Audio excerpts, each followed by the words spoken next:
Hello, Guardians, and welcome to Destiny Reset, episode 149. This podcast is about anything and everything related to the Destiny franchise. If you love playing Destiny 2 as much as we do, you're in the right place. This reset, we welcome Twitch streamer Lulu to the show, and we give our first impressions of the new game mode Gambit. We give our thoughts on the new and improved faction rallies, and we break down the upcoming annual pass offered alongside Forsaken.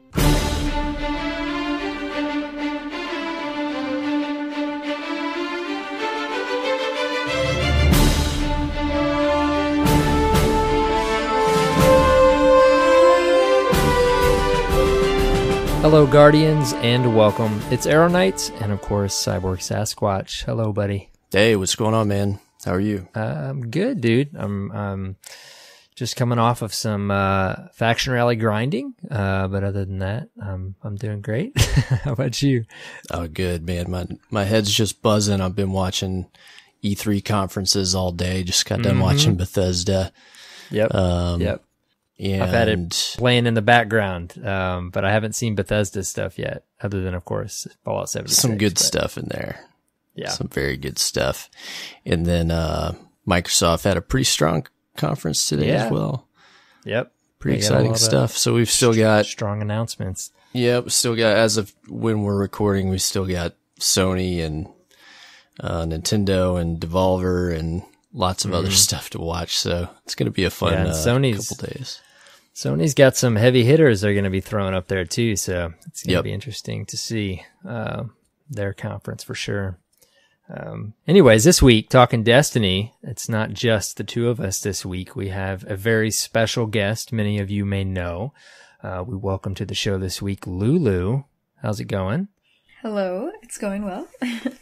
We're excited to have you on the show. I didn't mention this to you when we were talking throughout the week, but we are on episode 149, and through no particular reason whatsoever, we've invited others before, and timing just didn't work out. But you are the first female guardian that we are having on the show. 149 episovery in. Well, I am honored to be on this show. Welcome. So. we are even doubly excited to have you. It's very cool. Cyborg and I met you. I don't know if Cyborg met you before this, but you are a partner Twitch streamer, first of all, so everyone knows. We're going to learn a little bit more about you here in a minute. But you're like a raid machine. That's what I call Cyborg. You're quite the raider, right? Yes. Yeah. I thought so. And I met you at GuardianCon last year. Cyborg, did you meet Lulu before that? Because I know we ran into her last year. To be honest, I don't remember how many times it was that one met. Day GuardianCon. Yeah, right? Yeah, honestly. It cracks me up with Destiny content creators because we like cross paths at so many different venues, and then like finally we'll actually talk and meet. It just depends on like how packed and what's going on. Yeah. And you, of course, were at the summit as well, so very appropriate for us to have you on this week to talk Gambit and everything. Yeah. But anyways, okay. Well, why don't you, if you don't mind for our listeners, why don't you tell us a little bit about yourself? So I go by Lulu online, and I'm a partner Twitch streamer. I'm kind of a part-time streamer, part-time / full-time-ish, streamer. And then, I also work full-time. I'm a pediatrics registered nurse, so I've been doing that for about 8 years. So I kind of spend most of my time, gaming and working as a nurse. It's kind of my two pastimes. So, all right. Some balance there. Yeah, it's pretty much... That's me. You must have a lot of patience to not only be a pediatric nurse, but then also spend a lot of time raiding in Destiny. I mean, I think raiding in Destiny actually probably requires more patience than Forsaken, actually. But we'll just call you Saint Lulu for the rest of the show. Oh gosh. Well, tell us what got you into gaming in the first place? Where does your gaming career start? You know, my gaming started back when I was really young, like a child. So I grew up with games. Super Nintendo was mainly our first system. So started back then with like Donkey Kong, Super Mario, all those things, and PlayStation, and it honestly just grew up with it. I'm also a triplet, so my brothers and sisters, we all kind of gamed together. It was kind of like cool. A thing we all did. So honestly, just as long as I can remember, to be honest, I've always. I can see that were there very many like sibling feuds there with like only 2-player video games and stuff. I mean, honestly, so we had a really nice system where we would like pass the controller back and forth. We had like times we could play it. It worked out pretty well, but yeah, no, actually, the multiplayer games were a lot of fun though. There was a lot of because at the time it was like co-op, like split screen multiplayer. Yeah, so couch co-op. There was a lot of play like that. Very cool. So, that's awesome. Well, what brought you to Destiny then, ultimately? Well, I have always been a Halo fan, mainly just Halo 1, back in the early days. We never owned an Xbox, but I played it at my friend's house, and then, on PC I played it a lot. So, I've always loved Halo, and then I heard about Destiny, and I followed it, all the like the previews for it and things like that. And my first PS4 was the Destiny edition. I got it the day it was released. I played the beta on the PS3, and then I've played Destiny ever since that day it came out. Like, wow. 3.5 years ago. Well, you remember then how long it took us to kill that Fallen Walker. Oh my gosh. Yes. The beta Fallen Walker was intense. OP. I think we were probably there for an hour in that instance. Yes. I don't even know. And then I remember First Light was the PvP match that everyone played. Yep. In the Huge beta. Map. Yep. Wow. Some good Seems times. Like forever ago already. If you've played First Light, because nobody else. That they took that map out of rotation so fast. Yeah, it's actually funny because I actually really liked it in the beta, but then for some reason something changed when the game dropped. Yeah, and then it, wasn't my as much as my favorite. So how did you end up streaming on Twitch?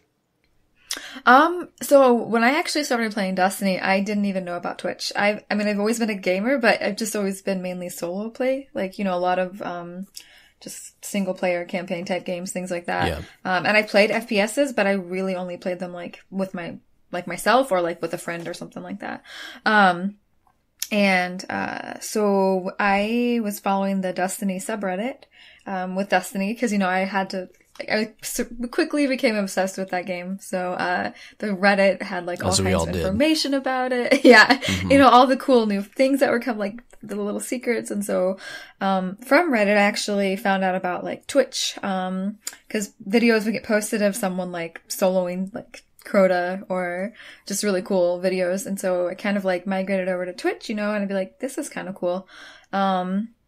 That was probably around December though, when I first like found out about Twitch and created my account. And then I didn't start streaming though until April of 2016. No, 2015, sorry. Man, the game came out in 2014. Wow, that's a long time ago.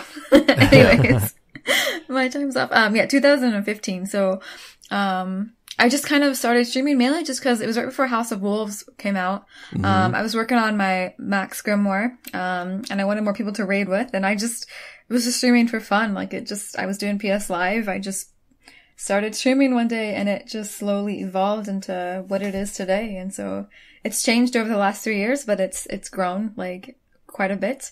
It's grown into something that's, I think, really positive, and it's really nice. That's awesome. Yeah, it's funny how many folks picked up content creation right around that period. It was right around House of Wolves that a lot of people started streaming and started YouTube and podcasting. And so there's like a whole, whole swath of people that have been doing it for around the same time. Well, that's right around the same time we started this show. Was like right after House of Wolves came out. We had been working on it for months to get it going. So it's kind of funny to hear you right around there too. I don't know what got in the water. Everybody just decided, I'm just going to main this game. I mean, I just I like, that's kind of when I kind of saw what Twitch was. And I was like, I didn't know anybody on Twitch when I started streaming. Like I honestly, like at the time, I didn't even know like the people in the Destiny directory. You think about people, playing Destiny, like, like offline, like they don't really realize this whole universe that's like Twitch and Twitter and all that kind of stuff. And I was definitely one of those players for the first like 8 months. I mean, I played it like all the time, but I was, I definitely didn't realize there's this whole other like side to the games, really. So it was interesting. It was cool. This whole other world going on pretty around much. us. Yeah. On the socials. Okay, well, specifics then. Favorite class and weapon in Destiny 2? Favorite class is definitely going to be the hunter, and then probably Night Stalker subclass. It just depends though on what I've been a hunter main since D1. So well, our listeners will be happy because we don't rep the hunters quite enough because Cyborg's a warlock and I'm a titan. So while we dabble in the other classes, it's nice to have a hunter on the show from time to time. So hunter main, I play all of them, but hunter main. And honestly, it just depends on what I'm doing for what class I want to be on. You know, if I'm doing DPS on a boss, I want to be a Nighthawk, Golden Gun. You know, sometimes Tether is really nice, and then Arc Shredders are really, really good for ad clearance or PvP. So it just kind of depends on what I'm doing. But hunters are fun. Cool. Hunters are a lot of fun. They're snappy. It took me a long time to figure that out, but I admit it now. Mm-hmm. You heard it, guys. And weapon, you know, I was thinking about this question, and like, I want to say, I've always been a hand cannon like girl since the beginning. So at the moment, I still default back to the Better Devils. Like that's just been my hand cannon. However, like the Sunshot that I just upgraded the catalyst on, it may quickly become my favorite weapon in D2 very quickly. I literally just unlocked that catalyst, and so I'm pretty excited to play around with it. I've liked it when it first came out, but you know, it quickly became, you know, Warclip Coil became the exotic everyone ran initially, so it kind of got sidelined, but I think I'm going to really like it. And that EP Shoddy is really good at the moment, too. So it's a lot of fun to mess around with. I think good is an understatement there. Yeah. So I guess I kind of gave you 3 weapons, but I'm really bad at making decisions on like what's my favorite. Yeah, there's a lot of them. It's hard to pick one thing. Right. And honestly, right now, like I feel like we're in such a place where there are more than one gun you can go to at the moment. Like I'm having fun trying out different combos and such. So yeah, my favorite keeps changing weekly. I'm like, oh, this is good now. This is my favorite. And then I find another thing. Oh, wait, no, this is my favorite now. So it's hard to nail down. I'm like, don't masterwork things right now because, I mean, I don't have a ton to put into weapons, but I'm like, oh, this is the one. Okay, this is the loadout. I'm doing it. I'm masterworking all this. And I'm like, well, I don't know. I think maybe I'll wait. I kind of like this gun too. Yeah, I haven't, the only masterworks I've gotten so far are just the ones that have dropped for me. I haven't like farmed like the 100 strikes for those ones yet. Yeah. I just, I did farm for the Sunshot, so. The most important question we need to know, first off is what faction did you pledge and why? Okay. And then second of all, does pineapple belong on pizza, Lulu? All right. So for faction, I obviously chose the best one. So, you know, there's no like argument, but I chose Future War Call because you're a hunter. It's got the Sunshot catalyst. Although to be honest, in D1 I was a Dead Orbit main, and in D2 Faction Rally 1, I liked the New Monarchy armor set, so I was kind of a New Monarchy main, and now apparently I'm Future War Cult, so I'm not sure if I have like strict allegiance, but sound very loyal. Not exactly. But yeah, no, I chose it because hand cannons are my thing, and it had a hand cannon catalyst on a gun that I really liked when it first dropped, so. Yeah. Okay, so the next question. The big one. Yes. Pineapple on pizza. This is a definite yes, and I know a lot of people in my stream would hate me right now, so. They say no. All right, so they understand. They're with us. Well, it's Are you guys both against it? Having you on. Yeah. And we want to Is this the end of the podcast? Yep. Yeah, it just depends. If you'll in the show notes there, you see where sometimes it ends there, and other times we go longer. It's really weird. This question. Nobody ever wants to share their pizza anyway. So if I just get pineapple on my pizza, then I get the whole pizza to myself. So it's kind of there's some pluses. That's to a good strat. Yeah, that's clever. I'll just do that next time and just pick it all off. You know. No, if you've ever picked the topping off of anything, it still's on there. It like melts. It leaves them juices, those pineapple juices. Yeah. See, the thing is, for me, it's not the flavor of the pineapple; it's the texture. is funny to me on the pizza. Like, I don't mind the sweetness because, sweet and salty or sweet and spicy can be great. But when I've had it, it's the texture of the pineapple on with the cheese and no. Sorry. Not happening. But would you eat, you're very brave. Would you eat pineapple on a hamburger? Because I had one of that when I went to I've had Florida last year. I've tried that. It's good. I've never had that. I like I love pineapples, and I'll eat them on all kinds of stuff. Just not pizza. That's good. Yeah. Have you ever had a one of those like portobello mushroom burgers? See, I don't like mushrooms though, so I wouldn't put mushroom on anything. I'm picky with mushrooms too. Yeah, I love mushrooms. If they're fried, I'll destroy them. Oh, fried mushrooms, yeah. How about stuffed with like seafood dressing? Oh, that's fine too. Yeah, but like on a pizza, I mean, they're okay. I don't do much, just like a good old mushroom on a pizza. But I've been on a kick of going to Steak and Shake and eating a cheeseburger with an egg on it. I was gonna say you're gonna say egg, yeah. Those eggs are really good. I like eggs on my pizza. Really that took good. me a while to warm up to, though. Like, I don't know, it kind of weirded me out. It's one of those things where it's not about the taste. It's just like it's a weird combination. Like, so it's like that childhood thing where you're like, I don't want to try that, Like, you don't want to try something weird. But when I finally did, I was like, yep, I see now. This works. Something about it works. Yep. This is what we call, we do this on Destiny Reset Podcast. Lulu, we have random tangents every week, multiple times, and our listeners have just gotten used to it. So you're adding great value to the show here. I mean, I don't think you can go wrong with food tangents, so I think you're okay. Not at all. We haven't talked about potato chips in a while, so I won't do that this episode. No, ask her, what's your favorite chip? What's your favorite chip, Lulu? Honestly, you're gonna laugh, but I actually love potato chips because I love potatoes and so. Just standard potato chips. Standard potato chips, Lay's potato chips. So, are you like a Lay's girl or like a Ruffles person? Lay's. I mean, I like any kind, but Lay's are good.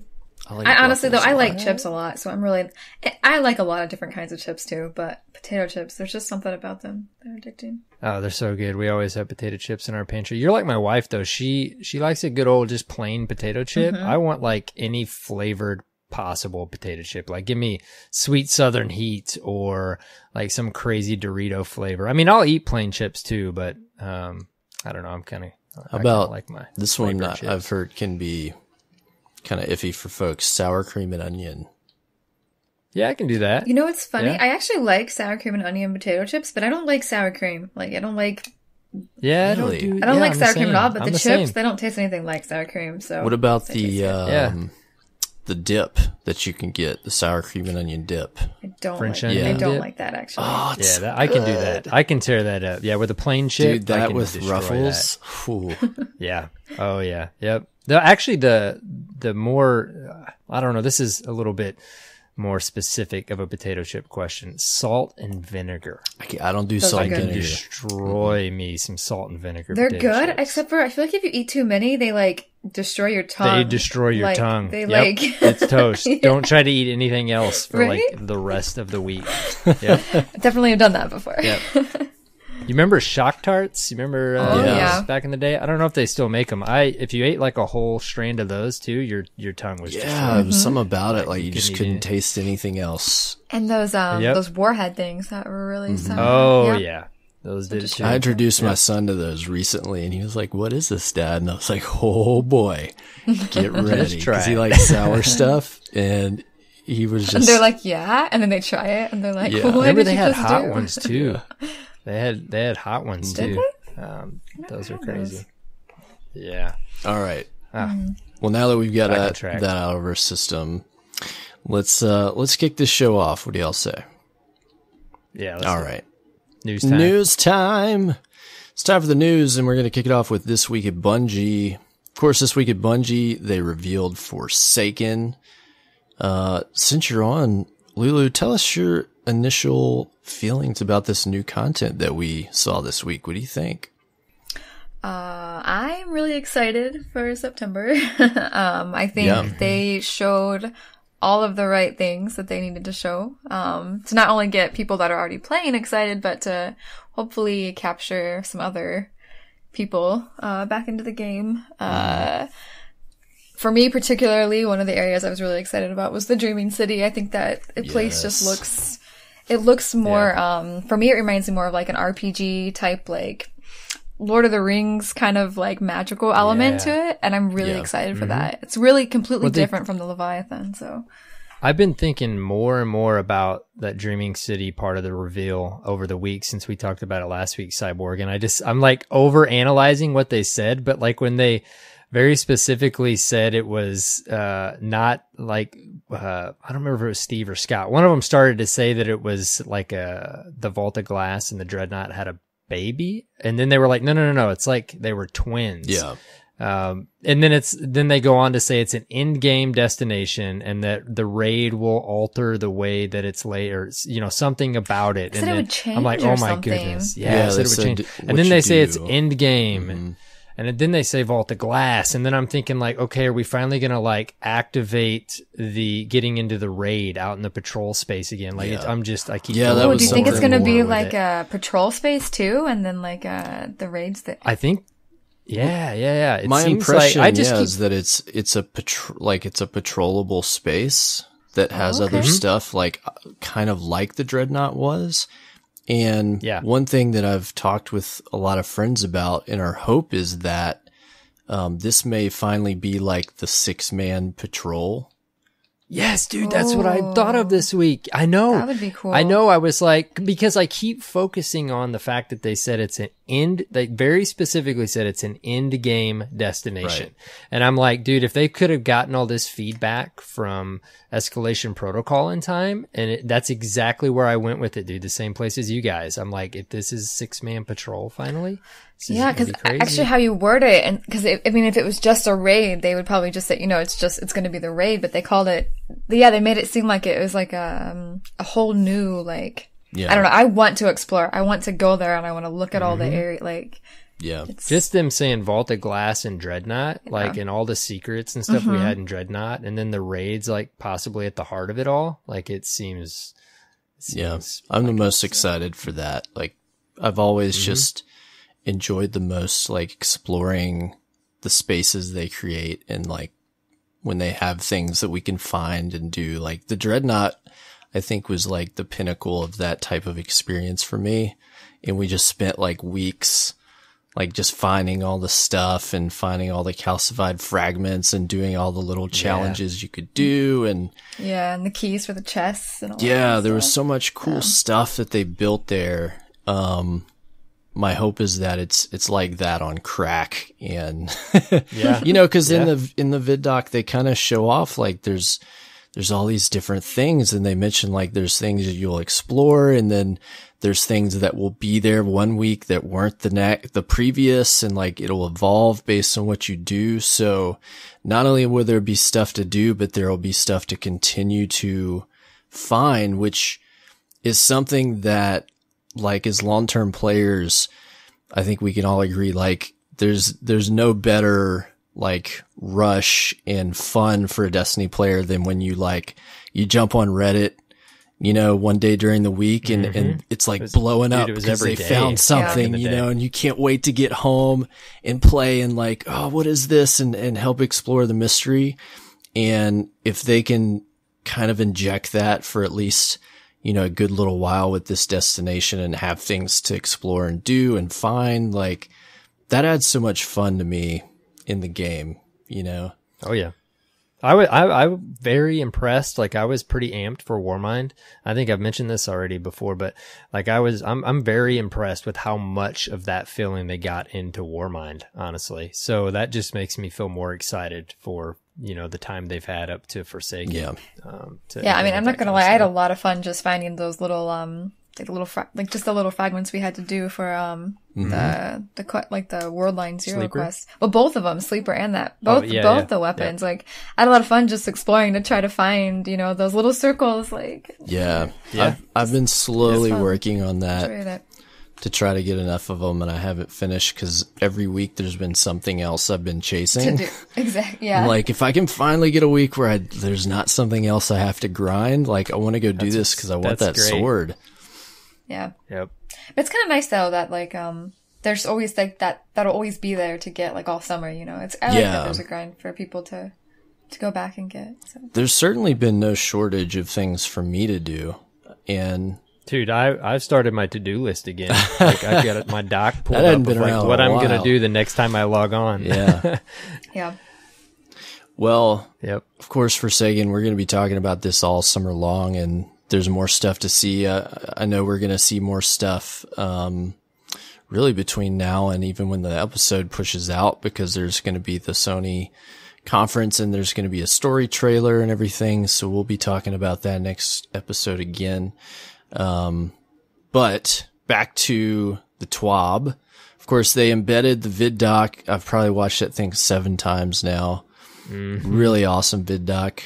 And they had some bullet points of, the major stuff that was in there. I'm not going to read all those, but you can go check them out in the TWAB if you want. We also got the updated roadmap. We talked about that last week. That's embedded in the TWAB as well.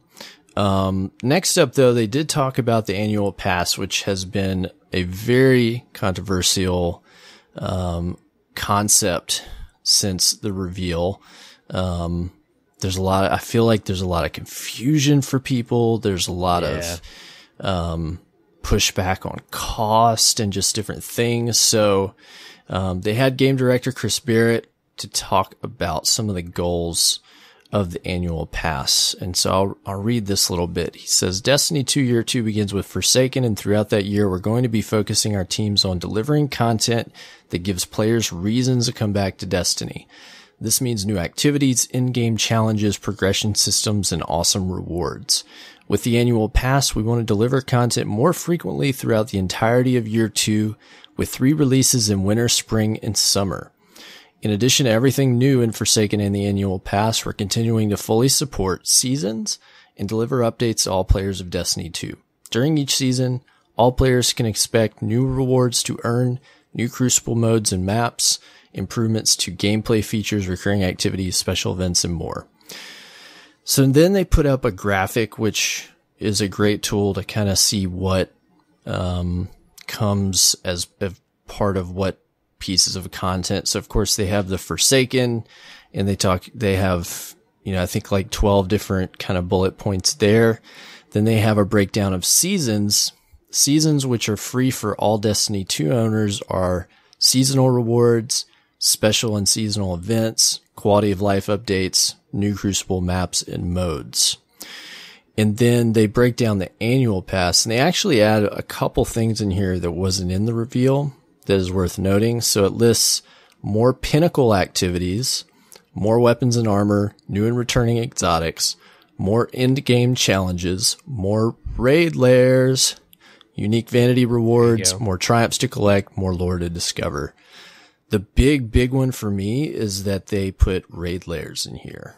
And that was not something that they talked about in the reveal, but adds a ton of value, in my opinion, to this.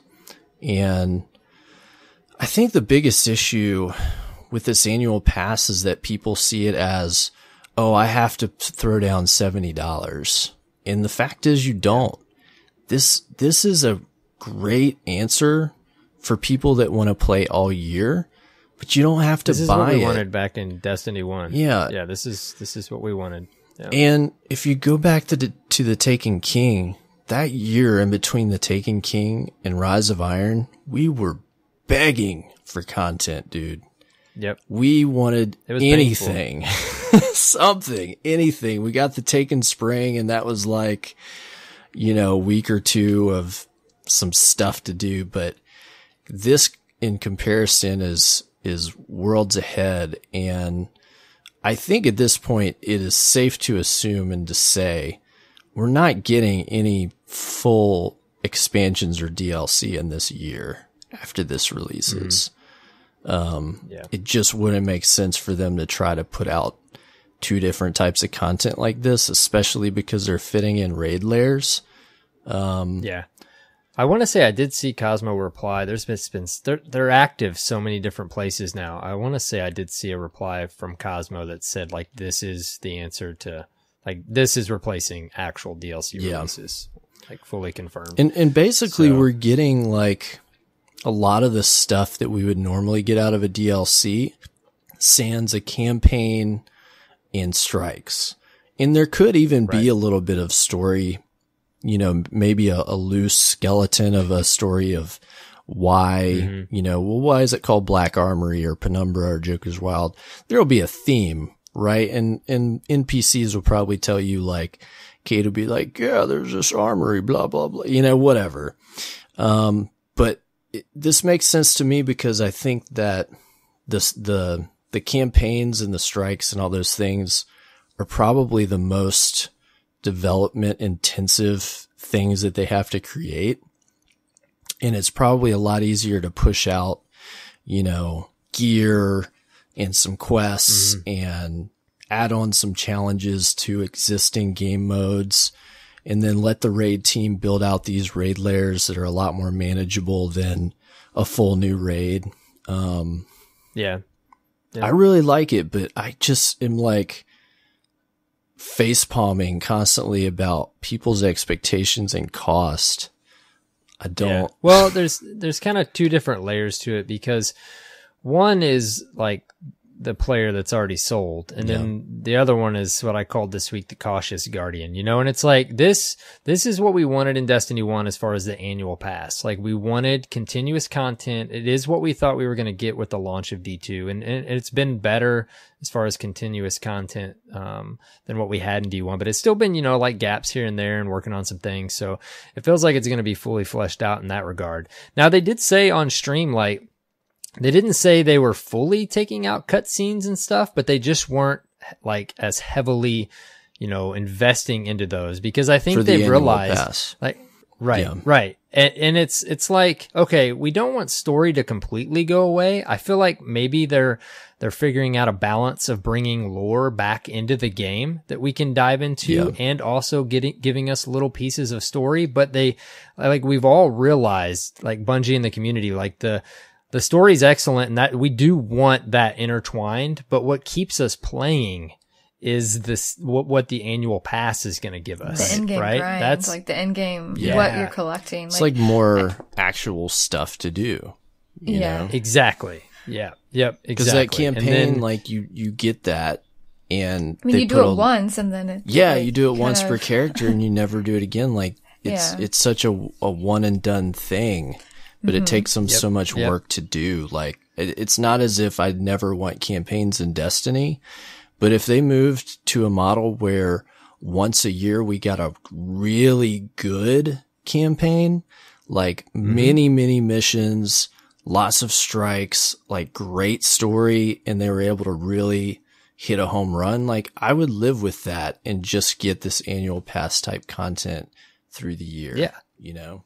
Yeah, it's like it's not like we don't want them to do story elements, like because they maybe to many haven't fully landed on what we want from that. It's just like, okay, they're figuring out a different model, you know? It's like, give us in-game lore finally, you know, and we've been asking for that for a long time, and then give us these different story beats here and there, however you want to structure it.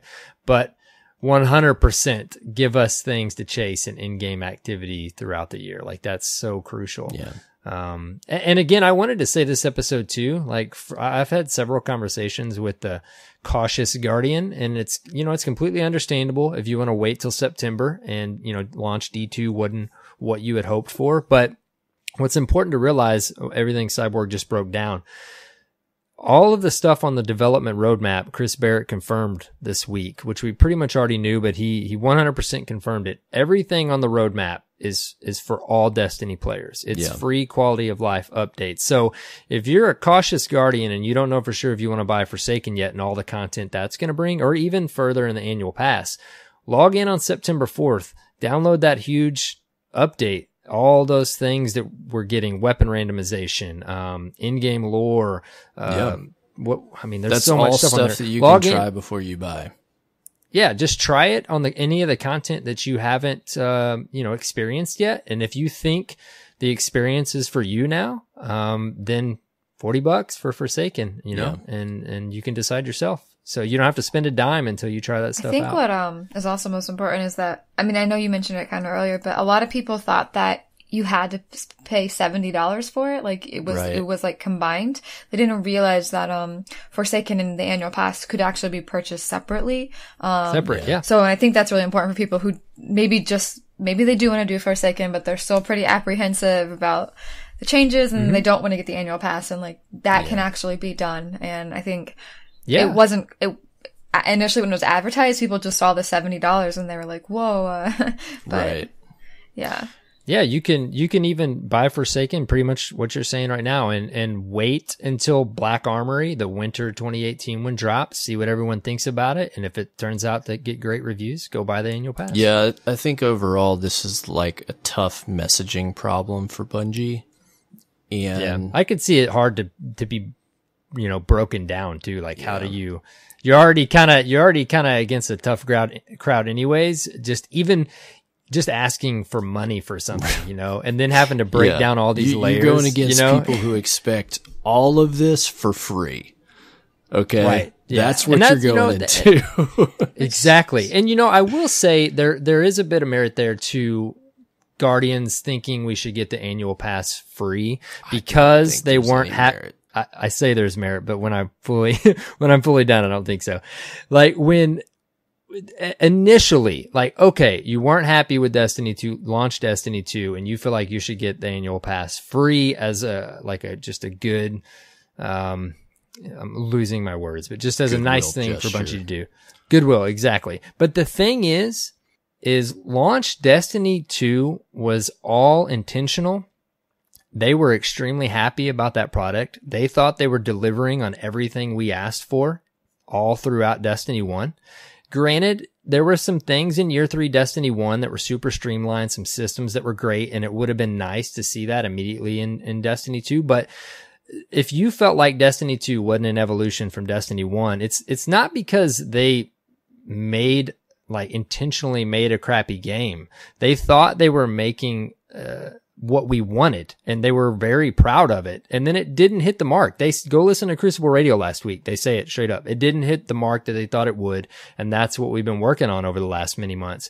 So ultimately, expecting an annual pass to be free, you know, even if you weren't happy with Launch D2, just isn't very reasonable. Like, the bottom line is they're creating something they love and they want us to love it, but they've got to make money.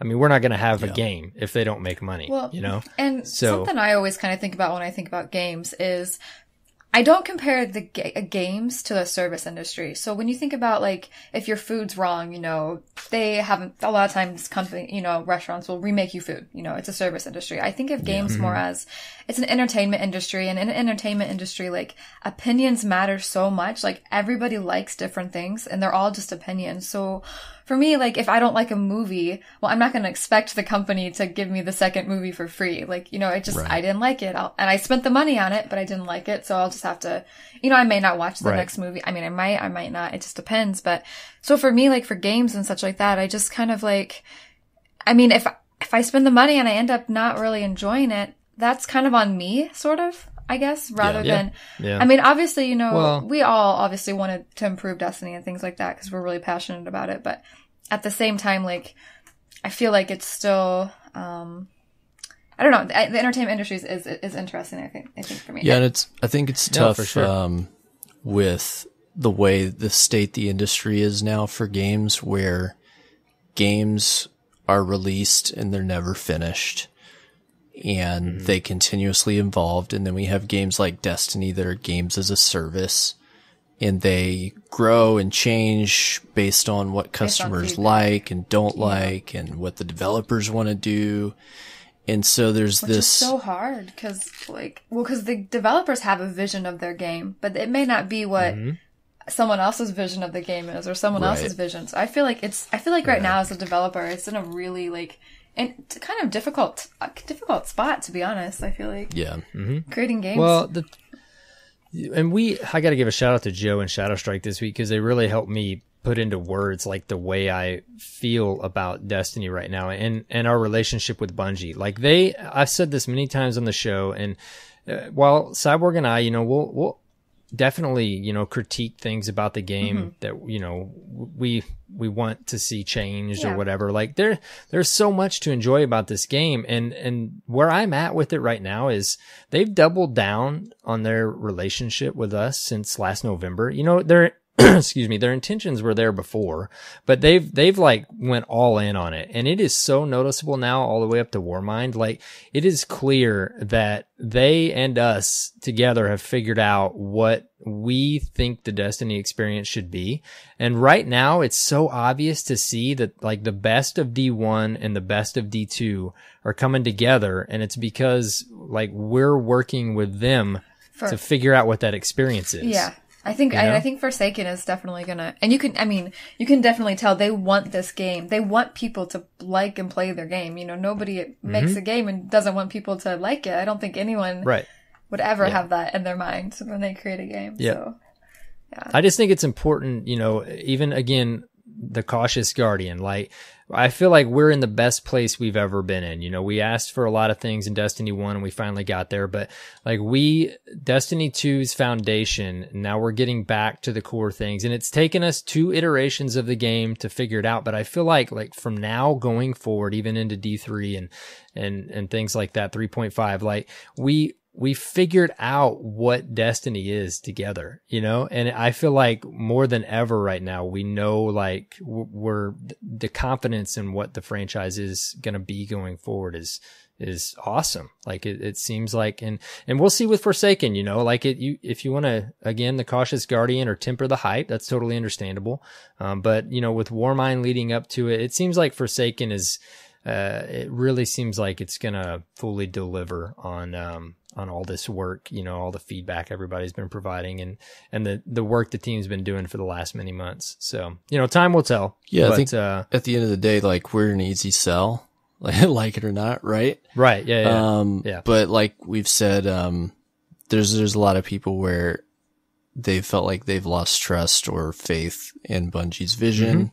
And that's understandable. Like I'm not going to criticize anybody that feels that way. Because there's a lot of people that feel like they didn't get what they wanted and what they were expecting to pay for in some ways. And I get that, with the previous content. So, let Bungie put their money where their mouth is. And I think they 100% know that that's the case. Many developers have said that verbatim. And so with Forsaken and with the annual pass, like, buy it when you see that it's valuable to you. It's all totally only worth the money if it's worth the money to you. Like I see people that have stopped playing the game and haven't played in a while or stopped recently or whatever. And they're like, yeah, this, $40 for this, what a ripoff, or $70 or $30 for an annual pass. And like at the end of the day, I mean, this is an obvious statement, but it's only worth $30 if it's worth $30 to you because you're playing the game and you enjoy it. It's no different than like if Monster Hunter started charging $10 a month to add their new monsters, I would be like, wow, what a ripoff. Like you're paying $10 a month just to get a new monster. But there's going to be hundreds of thousands of people that would throw down for that because it's worth it to them, right? Because they enjoy that. So, it's an obvious viewpoint, but you can't just sit from the sidelines having not played the DLCs that we got, not having played Warmind, or, you lost your zest for Destiny 2, whatever, and say like, this $30 for an annual pass, I can't believe it. Like, how could you be okay with this? You're not playing the game. You don't like it anymore. Like, stop, get off of it. Like, your opinion is null because you're not interested. So yeah, $30 is going to be a ripoff for you because you're going to go into it not liking it. You know what I mean? Like, yeah, it just doesn't make any sense in there. So I guess the point is like haters are going to hate, but things like this only make sense if you're interested in it. And if, some people may get Forsaken and they may just play for a month and that's they're $40 worth. And the annual pass. And some people just consume games that yeah, way. and some people games. may just be like, well, I'm just going to play Crucible the rest of the year. And you'll be able to do that, and you'll get all the new maps, all the new modes, and just play that, and it'll be awesome. And you don't have to pay any money for the annual pass. And then I think about, I was going to say about how you play games. I think about other games that I play, though, that I pay full price for, $60. And I play them. I play the campaign and but very few of them do I actually go back and do like everything in the game. I mean, there are a few, but I mean, it's kind of like, so, I mean, I think about like, if I think of value in a game, it depends on the game. I mean, it's random, I don't know. I find it interesting. Yeah. Yep. Yeah, it's we're in a weird place where people want to say $30 is too much for an annual pass, but then every month and a half they spend $10 to get a season pass for Fortnite so that they can get new skins to play the same map they've been playing for 6 months. Like it just doesn't compute, like, and that's the whole point. That's valuable to them if they enjoy that game. And it's in the same note in Destiny, like that $30 is only worth $30 if you're into that game, because I can look at Fortnite and be like, why are you throwing that money away? Why are you spending $20 for an outfit? Like, but if you love that, it's totally worth it to you. So when everything is subjective, it's a really hard conversation, I think. Well, we need to spend a little bit of time on that conversation this week. And that conversation is going to continue to evolve. And I think at the end of the day, like players and your friends and everybody, like nobody's going to sell you. Like nobody's going to change their mind based on opinion. At the end of the day, like if people feel right now like that's not worth it, their position is only going to change when they see what it is, or they get into Forsaken and they like fall in love with the content. And so there's not a whole lot of point in trying to prove any points, like, people are going to feel how they're going to feel. There's something out there to play. Yeah. If you don't want to play it, that's okay. And there's something out there to play for you, because holy cow, are there a ton of games out and coming out. Right? Oh my goodness. It's E3 this week. Oh man. I look at the next 2 years and I'm like, oh my goodness, can we all just win the lottery so we can just play games?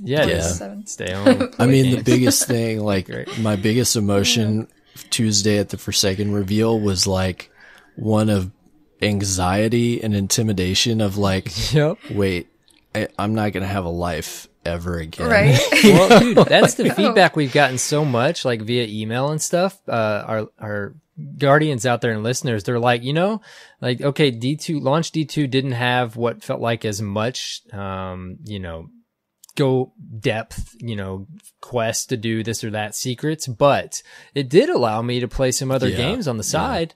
Well, that's gone. Like, it really seems like that's gone. Yeah, I was able to play other games and catch up on stuff and I'm like, because I also was easily able to play PC and PS4, and now like trying to do PC and PS4, it's like, I'll bet that's a lot of work. It is. We have to have cross save at some point. I did see where DMG acknowledged that they're hearing that feedback. Please, I mean, in September, it's going to be so hard to do two systems with the amount of stuff that's coming. I don't know that we'll see that until like the next iteration. But man, would it be nice to just log on to my PC and have my Titan sitting there? It would be so great because I have like friends that play just on PC now, and I'm like, I don't. I got it on PC to play. Yeah, I think.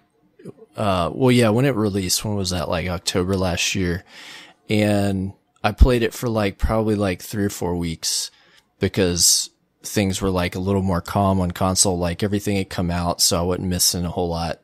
But all my friends are on Xbox, which is where I play, and I'm just looking. I'm like, I don't think I would ever main PC because none of my friends are going there. Like they're not planning on getting gaming machines. Like, so would I ever play much on PC? Like I don't have time to do 2 platforms like Lulu's trying to do. It's just crazy. See, that's the opposite for me though, is a lot of my friends, they've moved to PC. And they main PC now, and they don't play on, they don't play on PS4 anymore.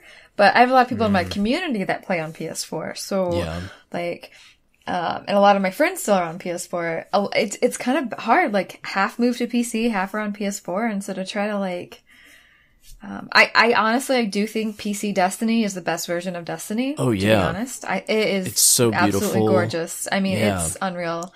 And so I vastly would prefer that experience. Like the frame rate is awesome. Like it's beautiful. Loading times are quicker.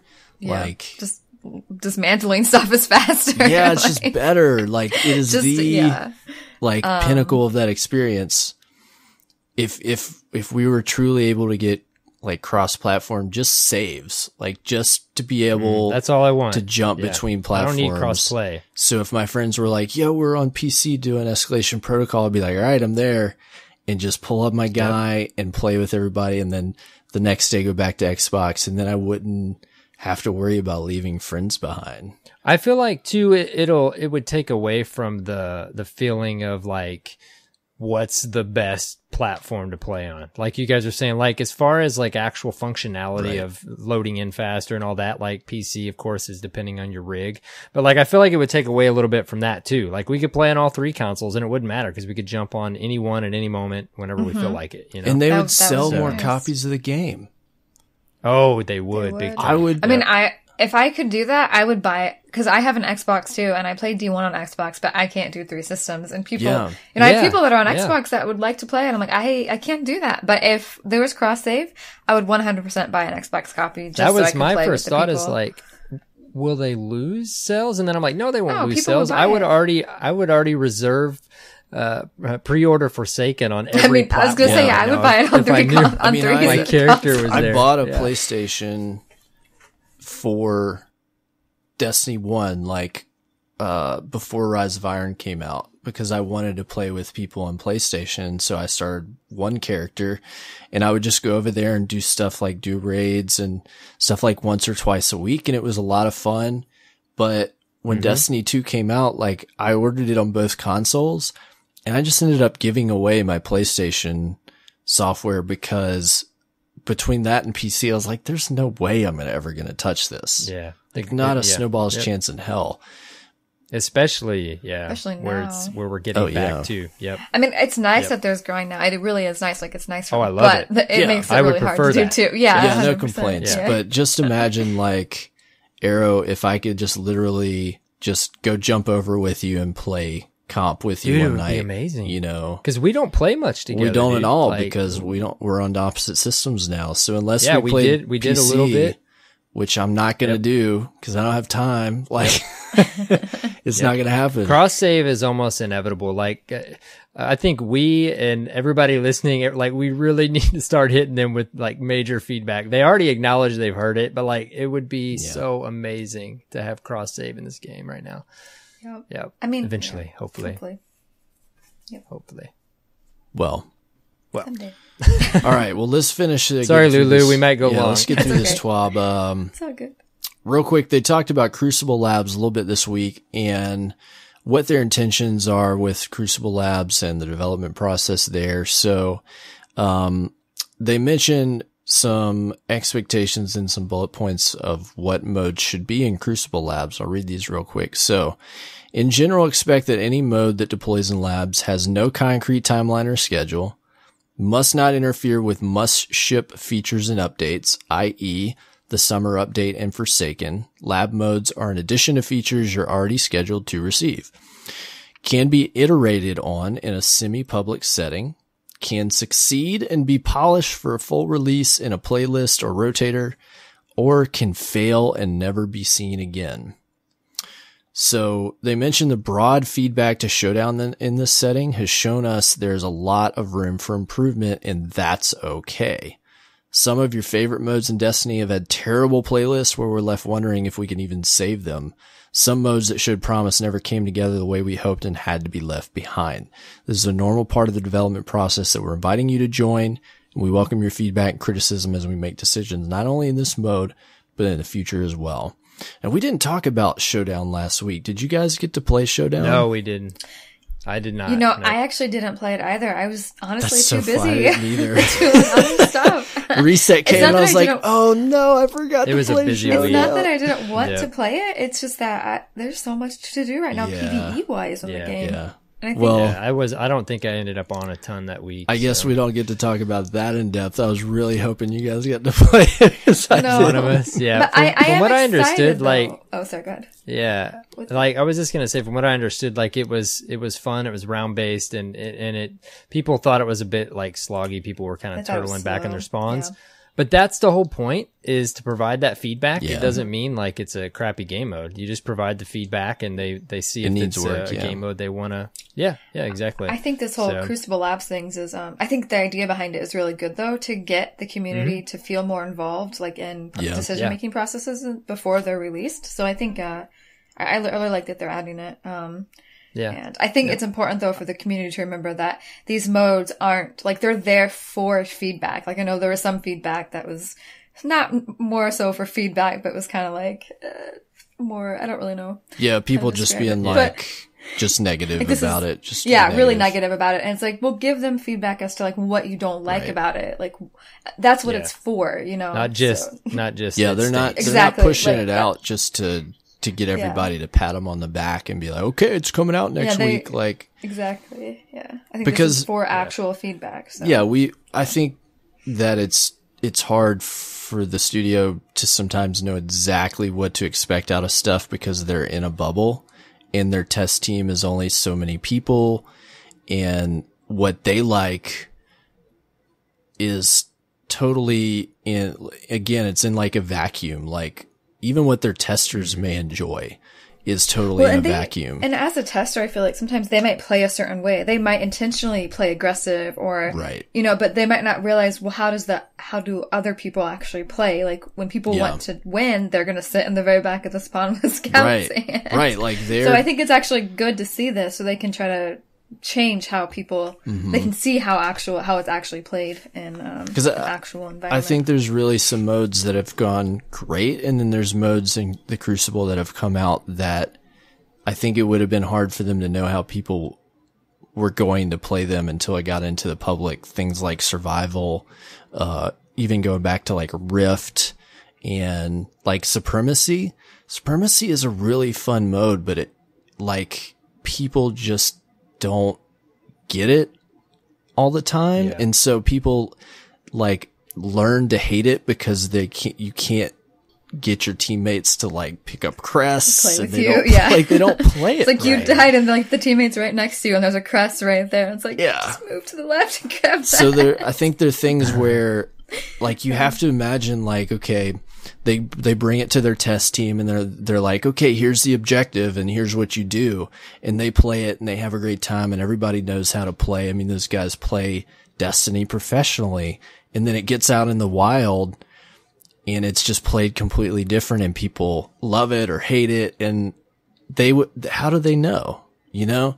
So Crucible Labs allows them to push it out in front of millions of people and see things that they wouldn't be able to see before they spend all the time developing it and putting it in a playlist. So, and that's preferred. I mean, that's what we want. And it's a big step for Bungie too. I mean, and many other steps that they've taken. Like I would think it's a big step for them to throw out unfinished stuff like that for any creative team, you know? And like they want to just throw out polished work, and they're throwing out unfinished ideas to get our feedback, which is a big deal. I wanted to share just real quick too a thought I had this week. We were talking about Crucible Labs last week and the confusion, you know, if it being sandbox and this or that, and you know how the team maybe, you know, to some, even myself, like could have avoided a bit of confusion by talking about it a little bit before. And I had like a moment of that myself. I kind of mentioned on the show, either last week or the week before. They asked, somebody in the community asked Lars Bakken, he's basically one of the leads that's behind Gambit. They asked him if it was matchmaking. And he tweeted back and he said, yes, Gambit is matchmaking. And it made me realize, like you said, the vacuum that they live in of developing the game. And sometimes it comes across as like they're being deceiving or not communicating things to us. But we'll talk about Gambit soon, here in just a moment. But I knew Gambit was matchmaking. and I never thought to ask it because I knew it, and it just wasn't a thought in my mind. If I hadn't been at the summit, that I completely understand from the community's perspective how like, oh wait, that's always been a big deal. Is it matchmaking or do we have to find a team? Right. So it made me realize how they don't, it's very obvious. Like they don't intentionally forget to tell us things. There's just so much, and they've been working on it for so long. They just know already. There's things that are like in your mind, there are assumptions that feel right, natural and obvious. And that's like we were talking last week, Lulu, about just like how the communication comes from the team. And then sometimes how you feel like, but how did you not say that? And I think it comes because they spend so much time working on a thing and they're in the middle of it that they don't realize sometimes the basic or like crux, the most things obvious that they should say, right? Like, and it was just like, it totally just a light above my head. I was like, I completely understand why the community would want to know that, but I didn't even think of it because I already knew the answer. And that's the exact position they're in. You know what I mean? Like they do need to think of those things, but it's completely understandable how the most obvious thing may scoot past them sometimes. I mean, you know my sister actually asked me that exact question. Is it, cause she plays too. She asked me, is it matchmaking? And I told her, I was like, oh yeah, but I never thought about it either. Cause I knew it too, that it was matchmaking, and I never realized. Good point, actually. Yep.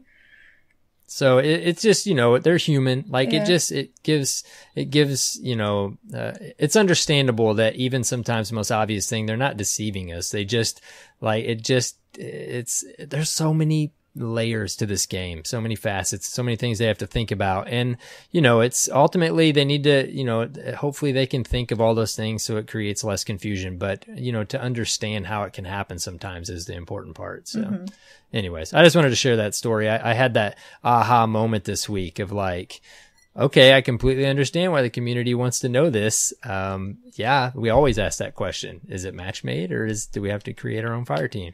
So anyways, moving on. So another interesting possibility they bring up is that over time we may see with this mode like new competitive experiences to also things that are just silly and just for fun, which that just intrigues me. But going back to just like old Halo playlists, like, you know, sword only and rockets only and stuff. Rockets like, only. yeah, I would love to see them just put out some fun stuff. Like for Halloween, how we had spooky trials, like just for them to like, oh, well, let's just do something fun. Let's take a mode and make it crazy. And that would be a cool way for them just to throw out some fun, little things to do for a week, you know, when the time is right. So that gives them some potential to just like pop that stuff out, you know. So that could be fun. So that's something we can look forward to. Yeah, I'm excited. Next up in the Destiny Operations Center with Destiny player support. This past week with Destiny hotfix 1.2.1.1, they fixed the problem with Nightfall unique rewards. Sorry to everyone that didn't get their DFA last week. I was just right there with you. But they are planning to reschedule the Tree of Probability strike to be featured as the Nightfall for the week of June 19th. Put it on your calendar. I know I will be there grinding that sucker out because I gotta get that DFA. I need it. That and the sniper, man. Yep. And then of course we had this week faction rallies with Renown and etc. They mentioned there's ways that you can lose stacks of Renown, including being defeated by an enemy, fast traveling, going to orbit, logging out of the game. I've actually had some really weird stuff with Renown this week. Like I died once and my Renown went from 5 to 0. And interesting. What else happened? I know I was saying this week, the short clip for the week, the history in Destiny will be Guardians. We did Escalation Protocol this week and I had heard about it already. People killing, jumping off the map after they do their heroic. I did EP for about 8 hours to get rid of their renown. Yeah. And after like every public event, like it was mass, like jumping off. Run to the. It was a little humorous, but it's world. Like, does Bungie want us all to do this? So funny. But we'll talk about faction rallies in a few minutes and reset here. But there's been some kind of funny things going on with that, including there's an issue with some faction rallies ornaments cannot progress when completing the Lost Sector on Mercury. And then ornaments requiring players to defeat Hive with melee abilities sometimes don't progress. This commonly occurs on the Arcstrider subclass Way of the Wind. So they've got a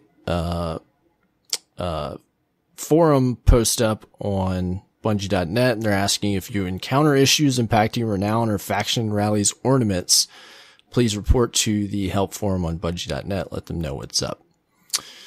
And that was this week at Bungie.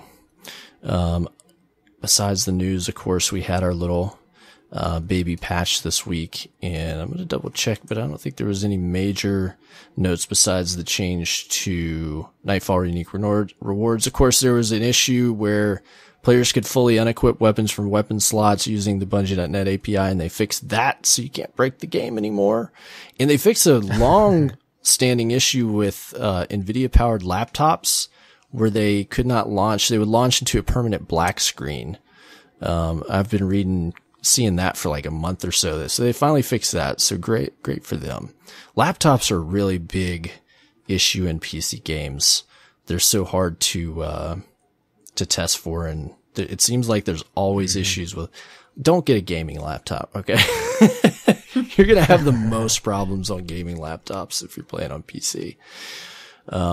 So that was the major news. I mean, between last episode and today, there's not a whole lot of other stuff that's gone down, but E3 is going down as we speak, which means that an embargo is lifting.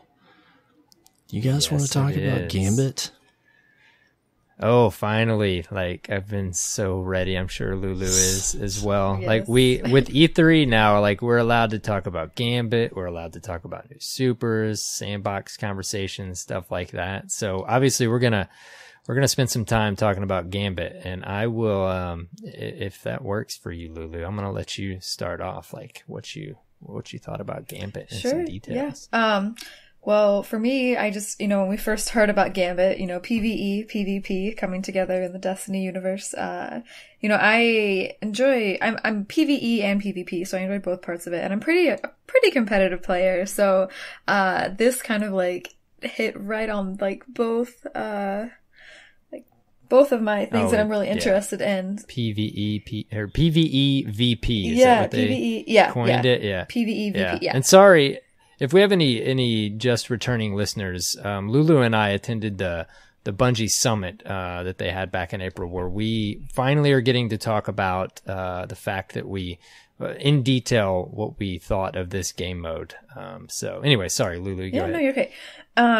So we got to play it. You have 4 people on, it's 4v4. So, it starts off when you're going in with your team, and you have to try to, collect, what were they called actually? Do you remember? Emotes? Is that what I'm trying to remember. Yeah, they're called motes. I think maybe they did call them motes. Yeah. You collect motes and you bank them, and then when you bank so many, you spawn like a mini boss on the other side.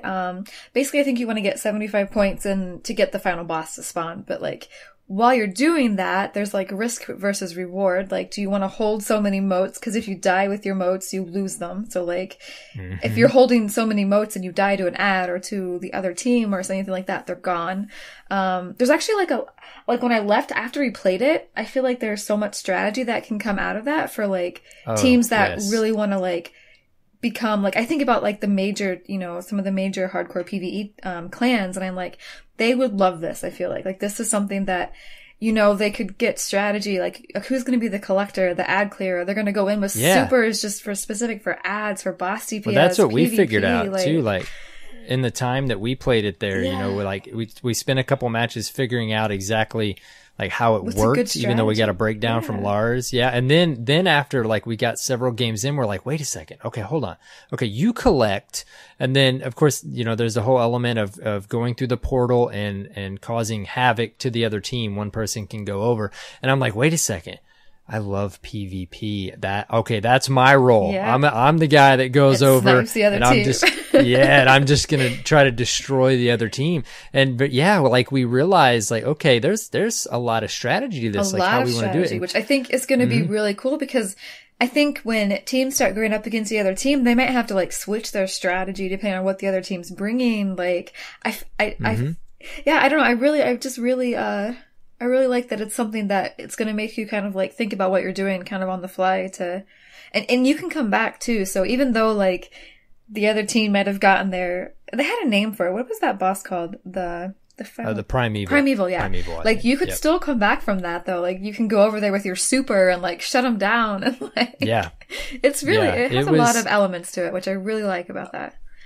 And sorry if it feels like it may feel like we're throwing a bunch of random little details to you, but it literally like comes back as we talk about it. Like I didn't realize this until we were done playing it, but they said, when you teleport over, and start killing the other team, you can actually see how many motes they have above their character. And you can specifically yourself target the person with the most motes. Clever. Because like, and I didn't even know that either playing it. Yeah. Initially. Like Lulu said, you could hold up to 15, right? Is that right? I believe so, yeah. So, and depending on every 5, I think, spawned a different like level of enemy on the opposing team's area, their arena.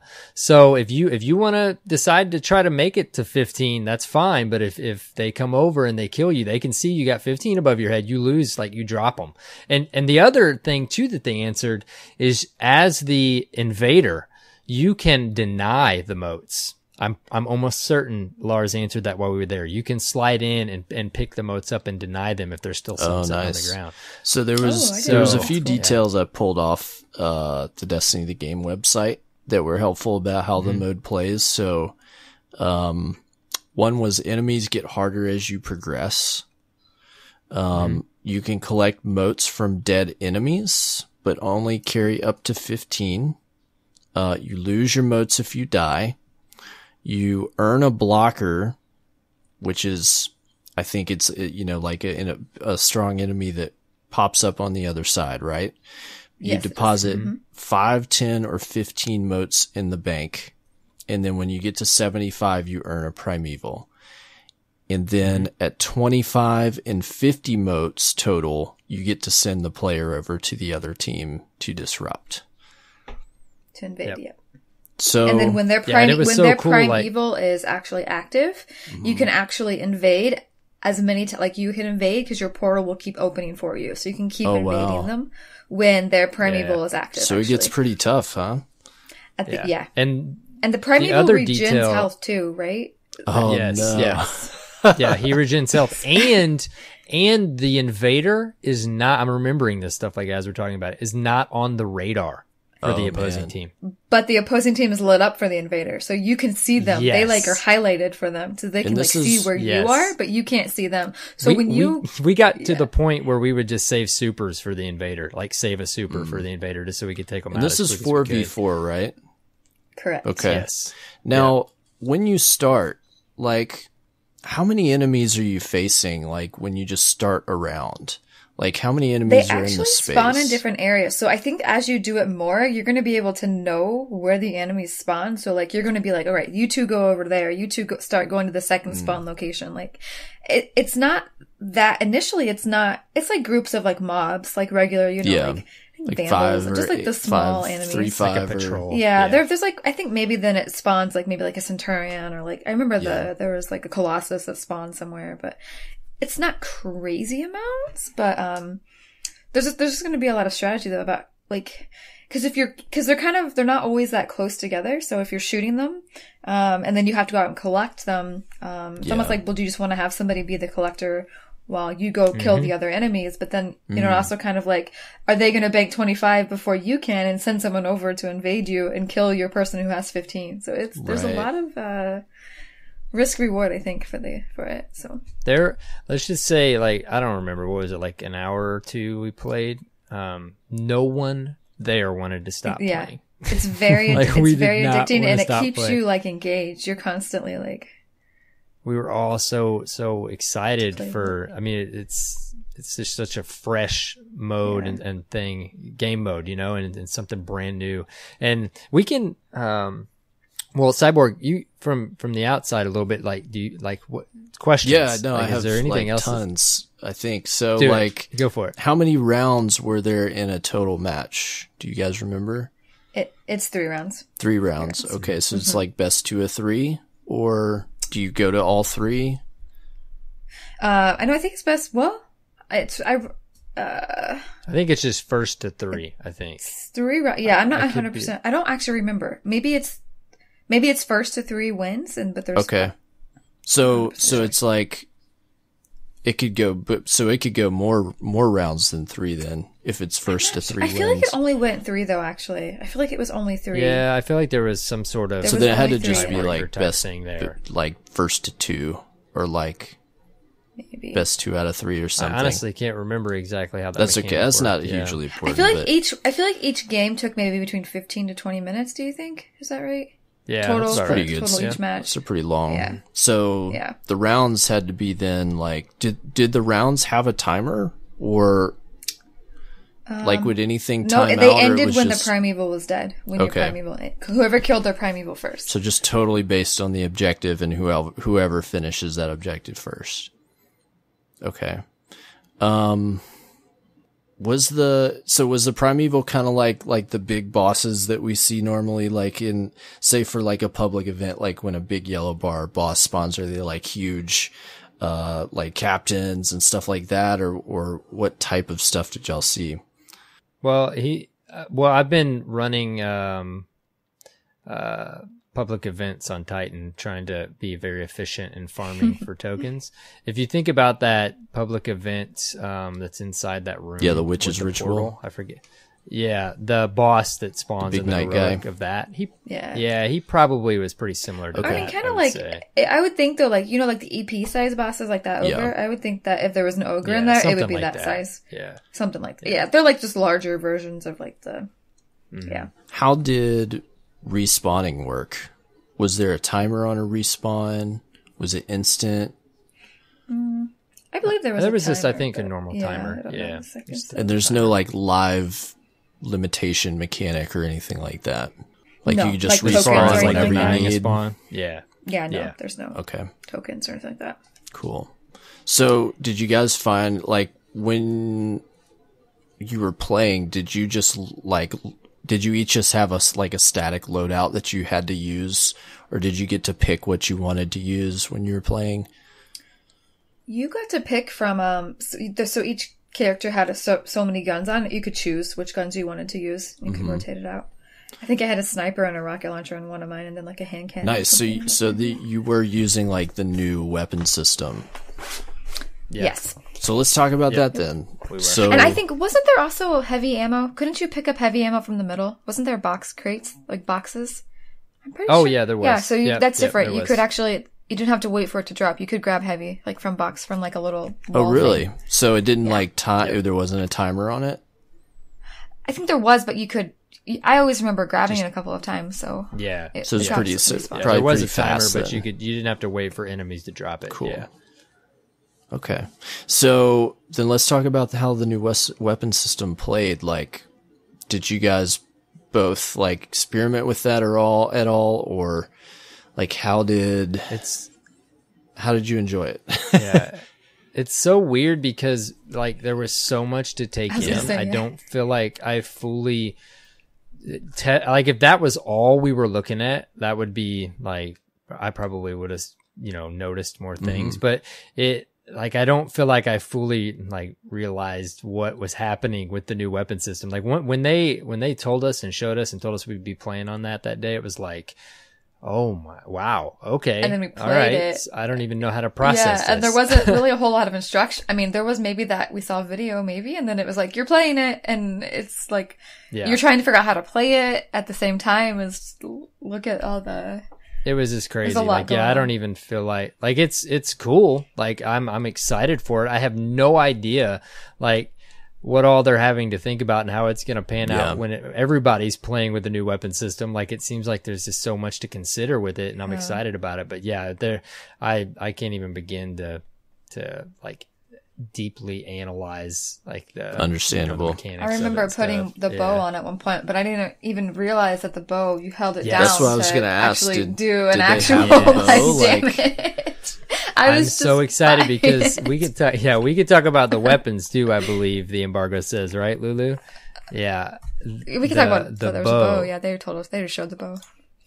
And we actually got to use the bow, like you said. It was an exotic bow, and it was like, that's why I said last week, I said I'm coining Bowland Beyond. So all I did was invade. I got to the point where I just knew when we could open the portal. I stood at the portal a few seconds before I knew my team was going to open it, and I went to the other side of the map, and I was like single headshotting the other team with my Bowland Beyond. So is that, I mean, is that essentially like the bow archetype? Is it like precision kills or one-shot kills? Is that the risk reward with that weapon? Well, that's what's weird is they said in the reveal that there's going to be short, medium, and long-range bows. Yeah, so I don't know how they differentiate between those three. I don't know which version I was using. And that was an exotic one too, so it might. And it was exotic, yeah. But I can tell you, single headshot, like I was just flipping that trigger like I would No Land Beyond, and it was. Is that kind of how it felt? So like you like no scope, like you're just looking through some sights and.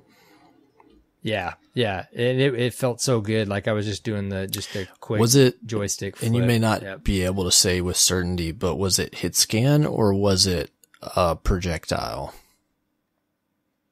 Well, I don't know for sure. I'm not. I'm not certain on that. Yeah. Lulu, did you get to play with the bow?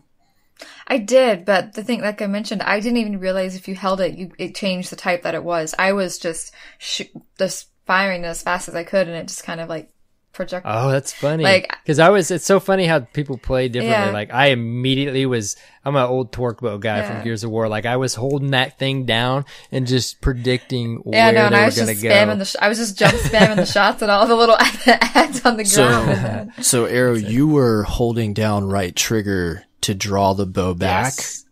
And then you would release to fire. To do more. Yeah, I want to say, left ADS, and then I was holding right trigger and just and then waiting Lulu, for them. you were I just don't know for sure, like spamming the trigger and just like firing rapid fire bow shots. I will say that didn't do a crazy amount of damage to the ads, just rapid firing the bow shots. Well, I didn't keep it on that long. You know, and this could be different with different types, but perhaps how you use it can determine, like, if you look at how other bows are done in other games, like a lot of the time, like if you'll pull back and like draw the bowstring back all the way, you do increase damage. Whereas like if you just do quick shots, you do less damage. Like that's kind of how bows work in some games. And that would be really interesting if it worked like that in Destiny, where if you were playing like Lulu, like you can just spam arrows to do some quick damage, or you can draw it back and try to go for that precision shot, but it takes longer, right? Mm-hmm. That one definitely has that mechanic to it. It definitely does more if you hold it compared to just spamming it. Okay, cool. This sounds interesting. If there's one thing that there will be no hype tempered at all for me, it's for the bows. This is like right up your alley, man. Oh, I am so excited, dude. It literally is like No Land Beyond has been mixed with my torque bow, two of my favorite weapons ever, and it's in my favorite game. And can you imagine like playing Hunter and going invis and then just like stalking people with the bow? Like Let's just say, well, because of other reasons, and also now this reason, I started leveling a Hunter this week. That new Night Stalker class with the offensive super. I'm just saying, I already liked it as a defensive, but the fact that it's got an offensive super now makes me incredibly happy. Yeah. So now that we're talking about the new supers and such, what did you guys get your hands on there as far as the new supers? Go ahead, Lily. So I was actually a warlock, and I was the Dawnblade warlock, actually. And which I don't think this one was fully shown yet, but I believe it will be on Tuesday, so we can talk about it. We can talk about supers. Yeah, so the class that I was on, now it changes the super to make it like fully support, like a support super. So you like slam your like staff thing into the ground, and it makes a huge like circle area of effect, and that'll one hit kill any. So if there's a guardian under it when you do it, it'll kill them. So like think of it like a slam. So it does that and it kills anything if there are ads or a guardian, it does kill them. And then it stays on the ground. And I believe I can't quite remember, but I think what it was doing was like weapons and healing, like empowering rift and healing rift all at the same time. Oh, in wow. there, I believe. And then it was also, did you see it at all, Arrow, what it was doing? No, I didn't actually, and all I dabbled in was the Titan's new super. See, and I'm still kind of confused on it. I only got to use the world, but yeah, I believe it does both. It was really good for when we were doing the boss damage. Like you put it on the ground, all your guardians like stay in. I think it also like buffs stuff for them too if they're in it with you. It's kind of like a super powered up rift, but it's huge. Yeah. And it also, when you slam it, it kills anything that's under it. So if you want to panic, put it. I could see it being used potentially in Crucible if you like wanted to really hold like a control point, like a zone or a control point. Yeah, some kind of a point, and you wanted to not only kill what's there but then hold it. It would be really good for that. Like, that sounds really cool. Yeah, they haven't really. We didn't see that in the vid doc or anything, so I was very curious about that.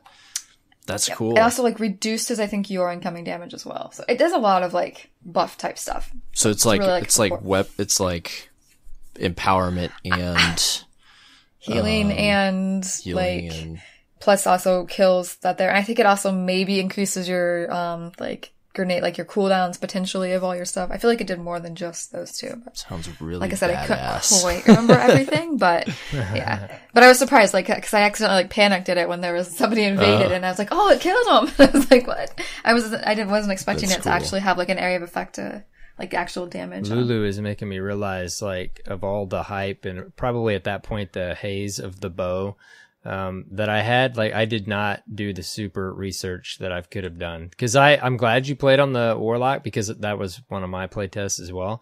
But then I did get some time on the Titan, and I was trying to figure the Titans out. We've seen it in the reveal, like now you do like some sort of, what was that perk called back on the old helmet, the Skullfort or whatever, like where you would, actually that was just a perk in the tree, wasn't it? Where you would, from above. Death from above. Like, death from above? Death from above.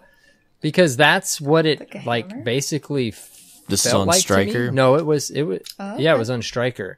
But again, I did not do my super research. Like I was trying to figure out exactly what the super was doing, because it was kind of weirding me out, because it felt like a mix between something I was already used to and something like, because you couldn't shoulder charge and stuff like that. So, but like you've seen it in the reveal trailer, I don't know what, like, I guess what I'm trying to figure out that I didn't fully understand that day is what's different from it. And if maybe I was just playing on a tweaked Striker build, you know what I mean? Because I just did a death from above is what I did. So I found myself like not using it properly. I would try to use it on the Primeval and I would end up slamming the wrong area. I'm not saying like I'm sure it will be a substantial super.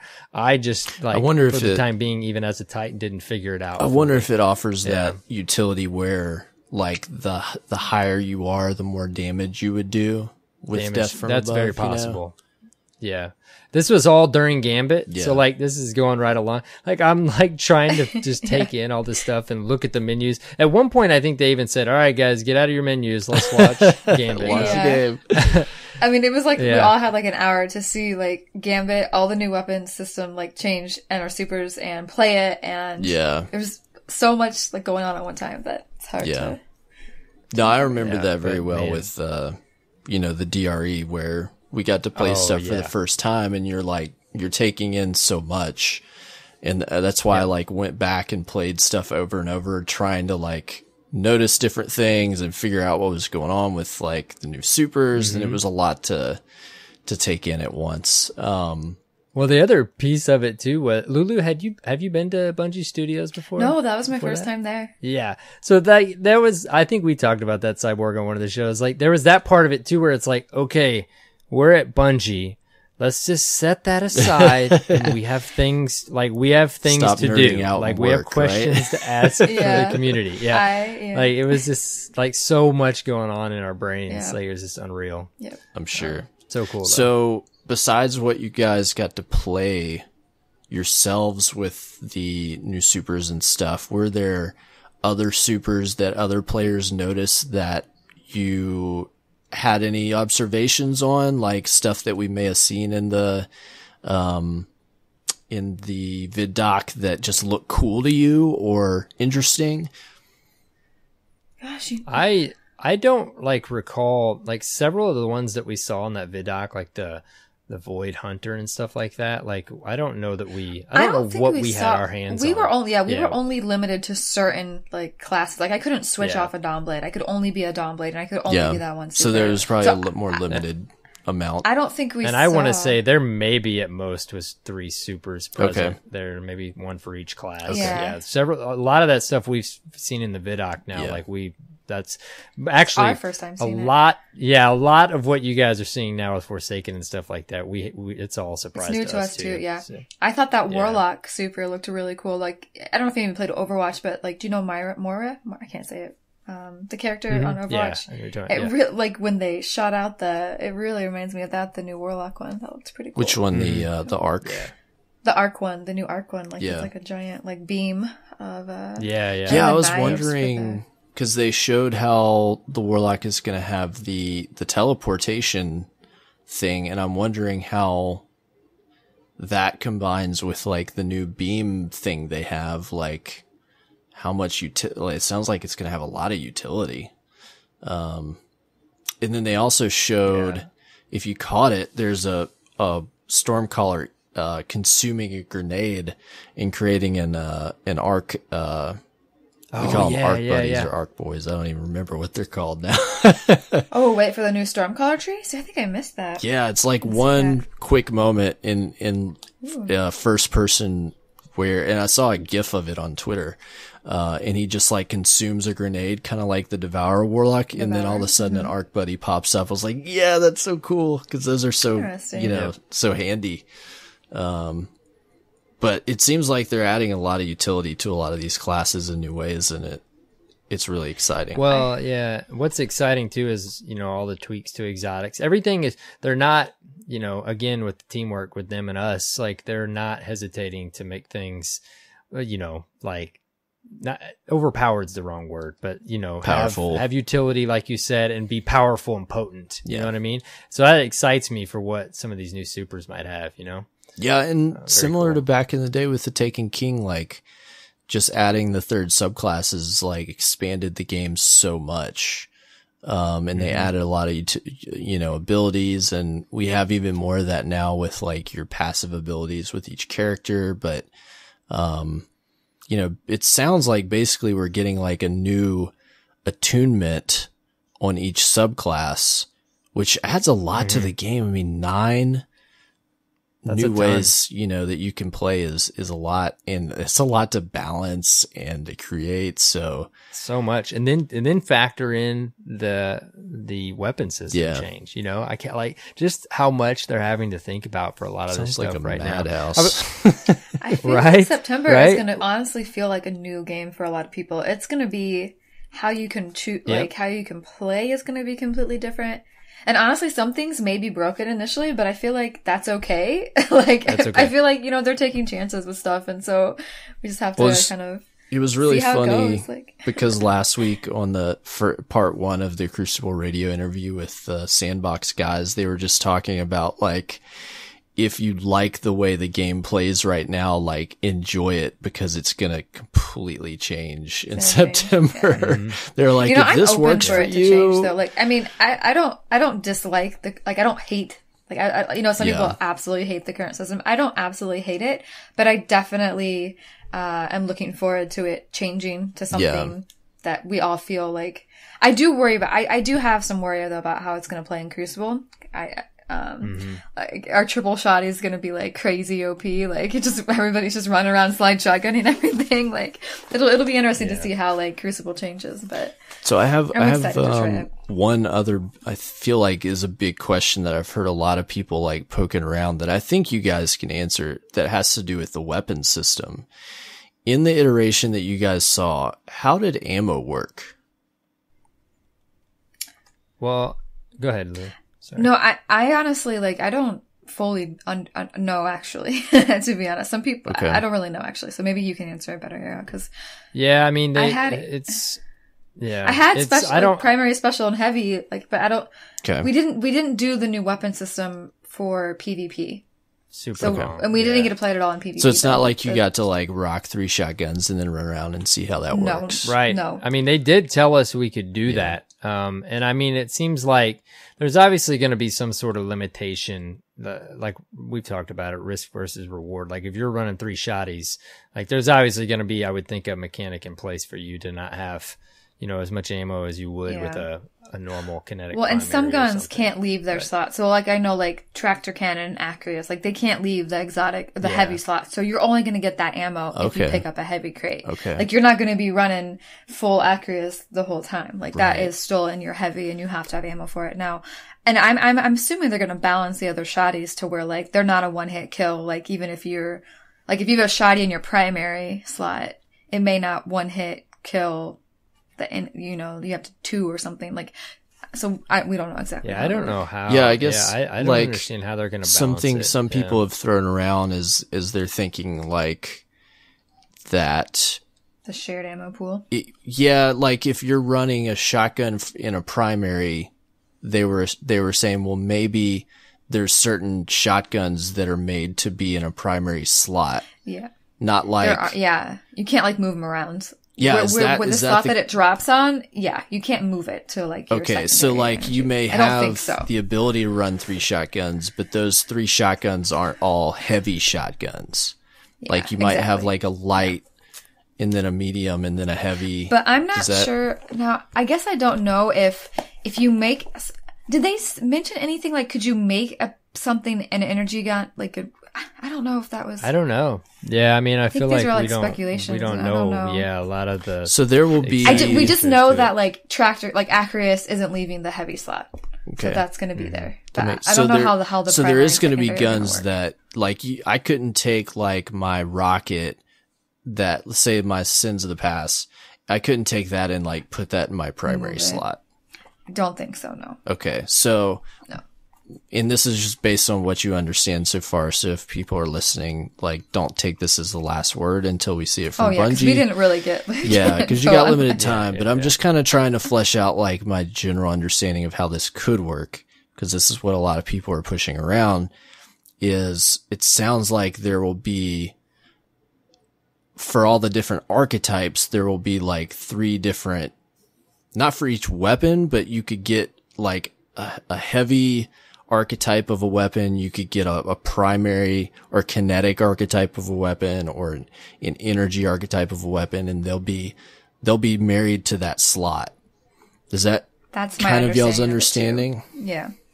What do you think, Arrow? It does seem weird though. I mean, the way that they're talking about it, you know, it's like you can run however you want. If you like Destiny 2, you could run Destiny 2, launch Destiny 2. If you liked Destiny 1, you could run it that way. So I just wonder, you know, I wonder what it's going to be like at launch, because if it is specific, I mean, it did seem that way. But I mean, technically, you know, you have to have certain gun to be able to do shoddy.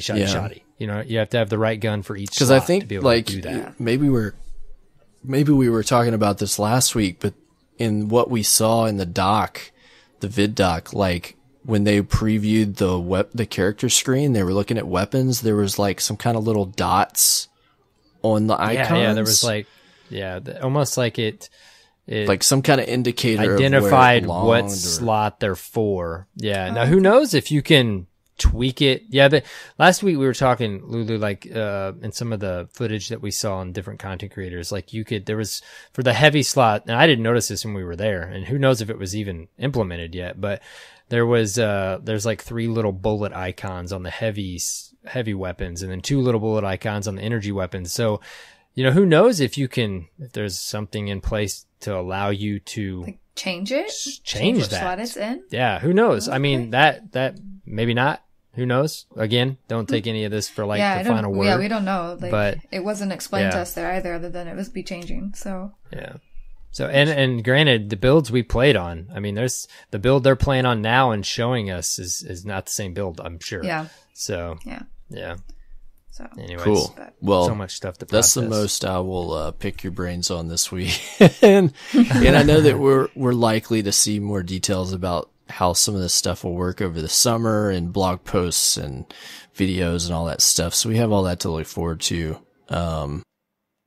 I'm sure. Yeah, it's very, very likely, Lulu, I'm sure you probably feel the same. Like as the weeks go by, there'll probably be things that like I remember and I'm probably just going to jot it down so we can talk about it on the show. Cause there's just so much like, so yeah.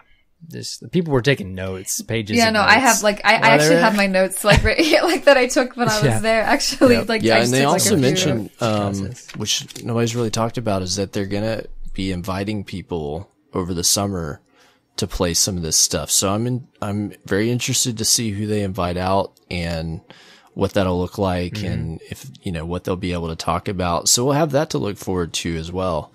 Over the summer, people will get their hands on stuff early. So. Hey, you never know. Maybe you guys get invited back. Maybe you can go, Cyborg. Well, we're running pretty long on time, so we gotta move forward in the show here. So let's ask our guests, Lulu, how was your reset? This week, I actually spent a lot of time this week in faction rallies. So a lot of time on Titan, right? A lot of time on Titan. Yep, I actually did rank 50 for both systems. Oh my god! And you've already gotten that on both? Yes, I had a lot of time this week. Like if it was next week, my time would not be. Must have had some time off, right? Just kind of how my work schedule goes. Every other week, I have more time. That's good. I got lucky in that this week. So I spent a lot of time grinding. But you know what? It was actually really relaxing for me. Sometimes I just put the game on, I had TV on in the background and just shot stuff. So it was kind of relaxing. I will say though, definitely once I was hit 50 on PC, I was excited though to hit that rank and be done. But it was nice. It was a relaxing week for me. So yeah. So what did you think overall about Faction Rally's new version? I think it's a change, definite change. There were things that I really liked about it, and then there were some things that I hope they kind of improve upon. So the renown system is unique actually, and I kind of liked that it made me change how I played, to be honest. Like I found myself using guns that I wouldn't normally use, like Crimson, I took that out. I never used that. Linear Fusion, I was using that for the bosses and the things. For my characters, I was running stuff that, would help them heal. So, cause I actually did it solo too. I did all of the stuff solo. So, I kind of changed how I played, which I like that. I thought that was unique. I think some of the comments about how, can we turn renown off, have it be attached to your class item. I think that was really cool. Cause for instance, if you're doing escalation protocol and you pick up a patrol or you're doing a public event, well then everybody has to go kill themselves to continue on. I feel or if you're just leveling up, if you're just playing the actual game and so I do think being able to turn it off and on would be really good, or have it only be active in the Lost Sector when you go into the Lost Sector. I think that would be cool. And then I personally think the event should so for this week, the event, you level up the faction, it determines the winner this week, but I think it should go next week so you can still level up your faction that you already pledged to give people 2 weeks to do it. Cause I think, I know I was able to do 50 in the 1 week, but it's a lot. And so I know if I was busy with the extra work, there's no way I would get it done in 1 week. That was the thing for me this week is I haven't been able to hop on a lot the early part of this week, and I'm only rank 22 or something maybe right now. Yeah. And I mean, it's the classic. They did listen to our feedback. I straight up had to think about all week before reset hit what faction I was going to pledge, because I wanted the Graviton Catalyst and I want the Sunshot Catalyst. But I'm all for a grind, but it's the time gate part of it. I was talking to Terry about that this week. Like, it's, you know, if you're busy that 1 week, like, and I know you got 3 seasons, but the other layer of it too for me is, and we don't have to get crazy out on this topic, but again, they did what we asked for. The catalysts make the decision matter. I do feel like catalysts, maybe after we talked about it last week, Cyborg, you came up with a great idea about when you hit 50, maybe give you a pool of the catalysts and the ornaments and you decide what you want, because like which one you want, because the catalyst, to me, they did exactly what we wanted. They made it way more of a decision, but to me, the exotics are kind of like in the core gameplay experience of the game, and to put the catalysts on the faction rallies makes it like, on a live event like that, makes it weird to me that someone could get a better version of a gun I have because they grinded for a certain week of the month. Yeah. You know, so like, to me, ultimately, if it stayed the same, it's cool. I'm glad they added this level of like deciding factor to it, but I would like to see like faction rally related stuff, like a Redrix's Claymore equivalent, a legendary gun that's like, has this cool, unique perk on it. When you hit level 50, you can get it, versus Catalyst. But you know, that's a whole nother side conversation. Like, I have enjoyed it. I like the renown system. Like you said, there's a couple things that they can tweak. But you know, for me, like, now I'm having to decide, you know, like, say what you will about the catalyst. I'm all for not being able to get everything in the game. I just think like maybe more of a Redrix's Claymore type of reward would be more fitting than an exotic catalyst, unless they did what you thought of last week, Cyborg, and you hit 50 and you pick what you want. But again, that might take away from the decision of who you're going to pledge. So that's why I think it'd be cool to see like a cool legendary gun or something. As I did, because I would not have pledged Future Warcraft had it not had the Sunshot Catalyst attached to it. That's the only reason I pledged to them. I'm a new Monarchy guy, and I had to go Dead Orbit because I want Gravitons. So it's weird. Like, again, they listen to our feedback. I just feel like the catalysts are maybe the wrong thing to tie to rank 50. But, you know, ultimately it's cool. The grind is there. Like, I'm all for a grind. You know, week's hard to do. Yeah. One other thing with the grind, though, is, and I think some other people kind of mentioned this, is I still hope they kind of balance the tokens out between activities. So, for instance, Crucible match, you get 5 for a win, 2 for a loss. Well, Crucible matches take about 10 minutes, not including the time it takes to match make. So I think they need to buff those increases to kind of make them comparable for how long it would take if you did a Lost Sector plus like... I think because and then that promotes people to continue to play the game. They like the way they like to play. I think I just balance a little bit more. I think Raid should get a few more tokens. Heroic Strikes maybe a few. Just kind of balance it a little bit. I mean, obviously, like, still it's fine if the Lost Sector or whatever is the fastest grind. That's cool. But like, allow people who maybe don't want to do that. Like, I know True Vanguard he tweeted out that he he does a lot of Crucible, you know, and he would like to see that more rewarded. And I think that's a fair, like a fair assessment, since you really don't get that much for a 10-minute Crucible match and a 5-minute matchmaking in between. 5. And I mean, even if they want it to be a PvE heavily focused thing, even though it is faction rallies, like if that's what they want out of it, it still doesn't hurt just to up the token amount, you know, for a Crucible maybe match 7 for a win and 4 for a loss or something. I don't know, but yeah, for sure. But and then I just think the times allowing it to do one more week, I think, for people, because what if you're on vacation this week and then say you want to get all 3 catalysts and otherwise you would normally get it, but like there's literally no way you'd be able, unless it continues on to the next season. That's why it's weird to me that it's the catalyst we're talking about. Even I feel like sometimes, even if it was the actual exotic gun, that would still be kind of painful, but it's weird to me that someone's going to have a better version of the gun I have because they were able to grind the heck out of a live event that was up. You know what I mean? So I don't know. I feel like that's why like a cool legendary item would make more sense to me. Another change I would like to see along the lines of what Lulu said is sort of a return to how faction leveling worked in Destiny 1, where everything you did contributed to your rank up. with your So I actually faction. thought about that a little bit. Yeah, and I think a good solution would be you get tokens or reputation when you're wearing your faction's class item. And that could turn renown on and off and allow you to work that system every week of the month. But in the week of faction rallies, that's the only time that you can get certain gear. And to get that, you have to be a certain level or complete special, activities or complete a certain activity. Because like on one hand, I kind of like that there's a time that's dedicated to it because it kind of makes it more special and, you know, like everybody's like on board with it that week. But at the same time, I was like, well, it would be nice though also if we could still grind up our factions like throughout the whole time. Yeah. But then I was also thinking though with the token system though, I think though they would have to somehow make it so you chose like, do you want to get Vanguard tokens for your strike or do you want to get faction rally tokens or is it okay to get both? Like, cause I mean, leveling up those, like, I don't know. I was trying to think about how it would work and I was like, well, I don't know. Wearing a faction class item would turn that on and off, But the thing is in a game of currency though, is it too much to get faction tokens plus Vanguard tokens or do you have to kind of choose?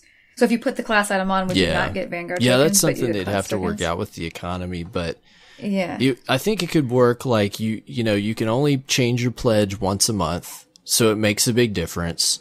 So you can, you'd have to change it like the week of faction rally or when it's over or like the day after it ends, you could change it once, right? And then you have, the 3 weeks leading up where you can grind it out. You have to put your class item on to do stuff. That'll turn on renown, so you can go do that in the public space. And then you have a lot of time. So if you want to get to that rank 50 before faction rallies, you can. And then when faction rallies come up, you get to see, okay, like there's a catalyst or there's like a cool gun or whatever. And to get it, you've got to be rank X and then go do this thing. Like go complete this mission or complete 10 crucible matches with your class item on or whatever. So there's like a little extra thing you got to do, but you still have to be at that rank. And so it'll still keep it kind of unique. And then there's still that race to, okay, which faction wins? And there's a weapon tied to that and all that stuff. But I think it would just make it more accessible for people. Like, I'm like rank 20, somewhere between like 20 and 30. And I'm going to hit 50, but I basically have like tomorrow night to finish it. Just limited based on the playtime I've had. So like, it's just a lot. That's why the grind, we asked for a grind. Like the grind back is excellent. I'm all for a good, solid, like long token faction grind, but it's like the time gate. Again, we mentioned it already. Like that's what makes it kind of painful. Right. And again, I mean, many may be saying right now, well, you got 3 seasons to do it, or not 3 seasons, sorry, 3 times in the season. But that's part of it too, is like, okay, then the catalyst comes into play. But I don't want somebody to have a more powerful sunshot than me.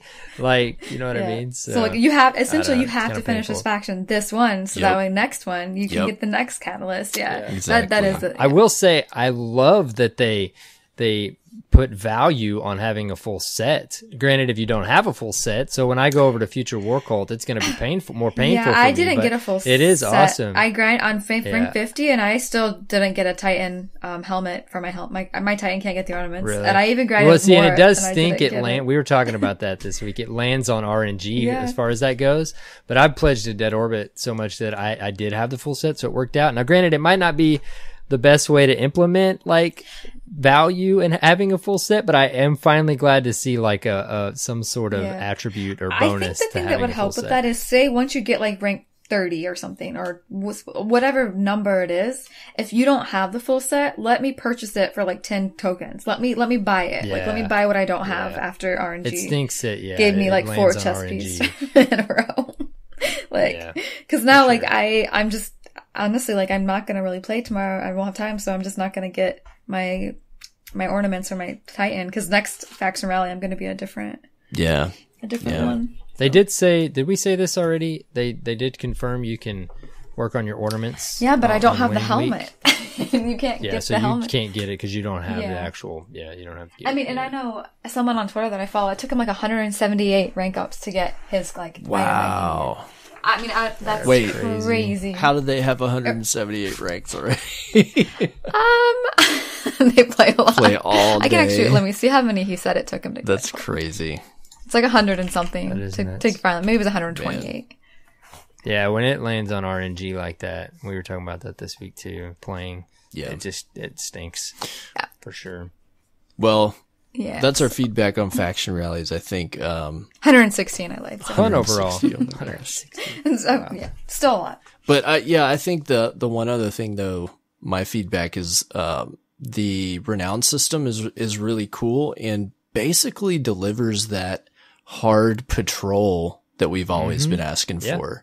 Like when you're at 4 or 5 renown and you're trying to get to a lost sector and then a pack of dregs on pikes show up, you're like, oh my god, like you jump off. I like that it's changed stuff. Yeah. I turn it off and on, but I like it. Like it changed, like I said, it changed the way I play, and I kind of liked that. Yeah, it made it very challenging and like high risk, and it changed, like you said, like it totally changed the space based on where you were, and that made that pretty fun because I've always wondered like what would like a hard mode patrol be like, where even like little red bar enemies were super dangerous, and this basically delivers that. It's pretty fun. Get scared of drugs. Yeah, it can be enraging, when you're trying to get in the door and you get killed and you're back to rank 4 again. So, but it's still fun.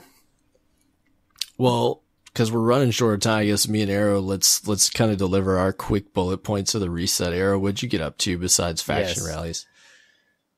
Bullet points. Just working on my Nest and Dawn quest. I've still not finished it, but I'm working on it. We ran some trials and some comp. That was super sweaty. And we figured out. Well, we didn't figure out. We knew how to do it, but we hadn't fully got it to work yet. But we were successful in getting 8 Dirt Fam members into one patrol on Mars, and we had one blueberry.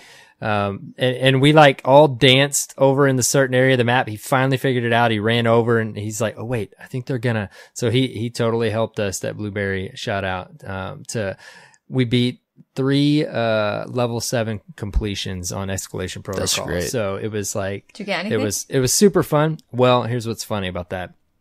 I didn't have any keys. Oh no. So you didn't get any weapons. I just to drop, did though? it for the, no, I didn't. No weapons to drop, and I didn't have any keys for the armor. But let's just say the friend game was in full force. EP is just fun now. It's just like just shoot stuff. It is a blast. And the boss this week is a ton of fun. With like it's like mayhem. It is. Like he spawns patrol. And you just melt him. Yeah. You just like it's so fun. Everyone's right. Like, Bungie, please, at some point, we understand, Cyborg and I have talked about it a ton, we understand fully that Escalation Protocol is a 3-fire team, and it was designed that way. But we know you've heard the feedback, like 6 to 9 Guardian fire team activity it's so much fun. Like, it was so fun to have everybody in a party and just melting everything. It's so cool. Yeah.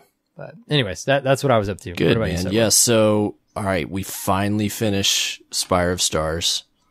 Oh, nice. That was a challenge, just trying to get everybody on it and doing it. And so we finally finished it. The weirdest thing, we were having a hard time with the last damage phase. Something would go wrong. And Arrow, I don't know if you've seen this. Lulu, you probably have. But after the juggle phase, when you're finally going to get to the DPS, the last guy that would throw the ball would always whiff, or it would like not accept the ball. And that happened to us like 5 times. We were going to finish the ball. He had a tiny bit of health. All we had to do was just get to the damage phase and it was done. And for some reason, the third person, like either they wouldn't throw the ball in time or they would miss. And we like wiped so many runs just because of that. So the only tip I can give for that is, the throwing of the balls for before the DPS, right before DPS phase is purely based on time. Mm-hmm. You actually like can't miss it. It looks like when you're throwing it, it looks, if you quote miss it, it looks like it's bouncing off and you didn't hit it.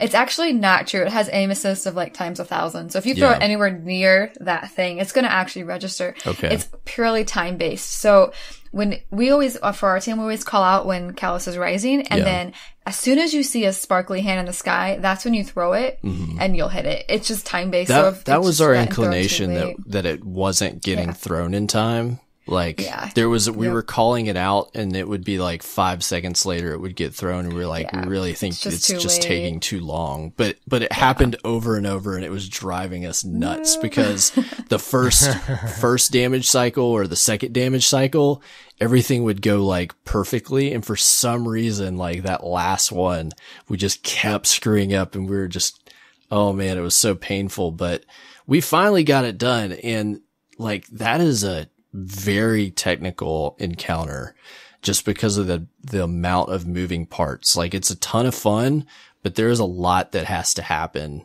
I'm just like afraid to try to teach it to people. We've done quite a few teaching ones. It's a little bit harder to teach than some of the other raids, but like kind of once you like understand it, it's kind of just kind of like putting the parts together. So each individual part isn't really that difficult, but it's like a lot of parts added together in the final stage. Yeah. So once you kind of like grasp every single one of them, then it kind of goes pretty smooth. But it is hard. Like as you started explaining it, you're like, okay, now we're gonna juggle balls. Oh, and then now you're gonna go to this plate and then that plate and then come back. Oh, and then you're gonna juggle again. Like it is like there's just a lot going on. It's a lot. It's fun, but there's a lot. It's very technical. But we were really happy to finish it and get that under our belt. And I got the side army and the fusion now. And I almost have the full set of that armor. I just need the Titan mark.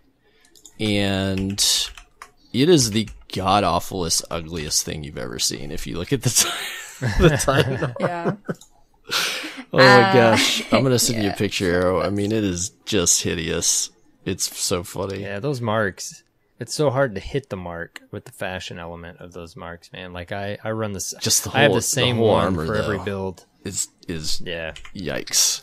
But anyways, but once you do it again, Cyber, you're gonna find that like every time you do it, it's gonna be a lot easier for you. Yeah, we all had the feeling where like once we get it under our belt, like we can all go back in and we'll knock it out really smooth, you know. But it's always getting that first clear that's the hardest. Yep. Like, just like any other raid, like, the first time is always the hardest. And then everybody kind of has, like, a knowledge of the whole thing and can, you know, you can clutch stuff and you can make things work and everybody knows the language, you know? Yeah. So. It looks like we've helped 25 people with it so far. Wow. It looks like. That's awesome. So, wow. Yeah. So like, I was going to say, I feel like we didn't give enough emphasis on what you do. I mean, you are a Sherpa raid machine, like, period, right? We do a lot of raids. Yeah.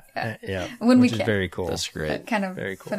I mean, I wish I could kind of do more than I could. Like, so I kind of block myself for like 3 hour like segments for this new raid just because sometimes, you know, it is difficult sometimes. And so like some raids may only take an hour and a half, but others may take longer. So like, and my streams only last for 3.5 hours. So like I kind of only do like 1 or 2 a week at the moment and we take like 3 or 4 people in at a time. But like, it's fun. That's cool, but yeah.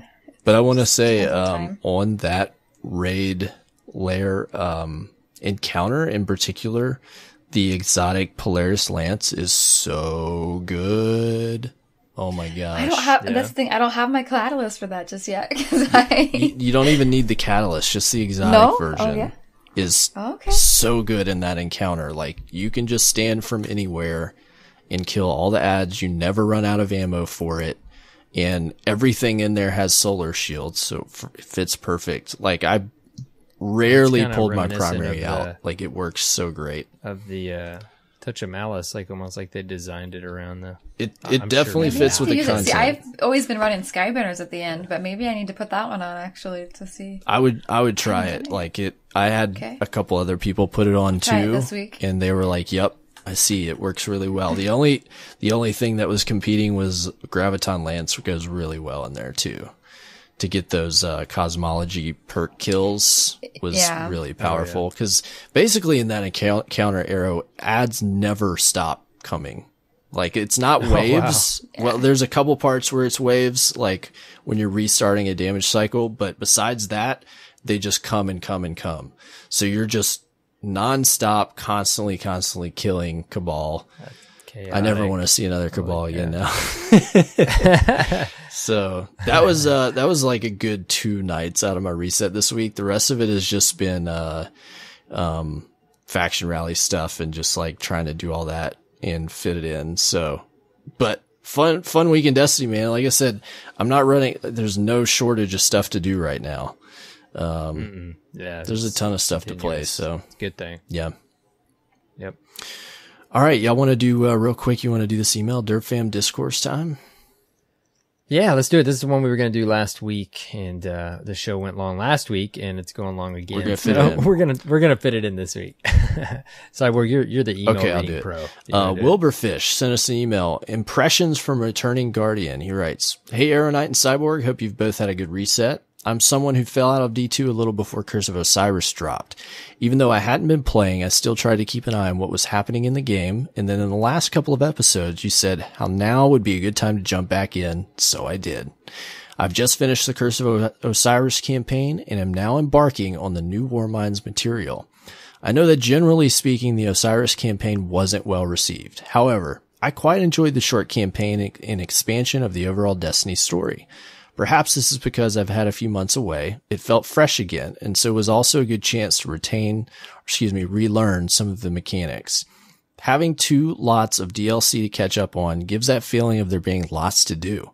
There's a load of in-game material as well as out-of-game material to go over, i.e.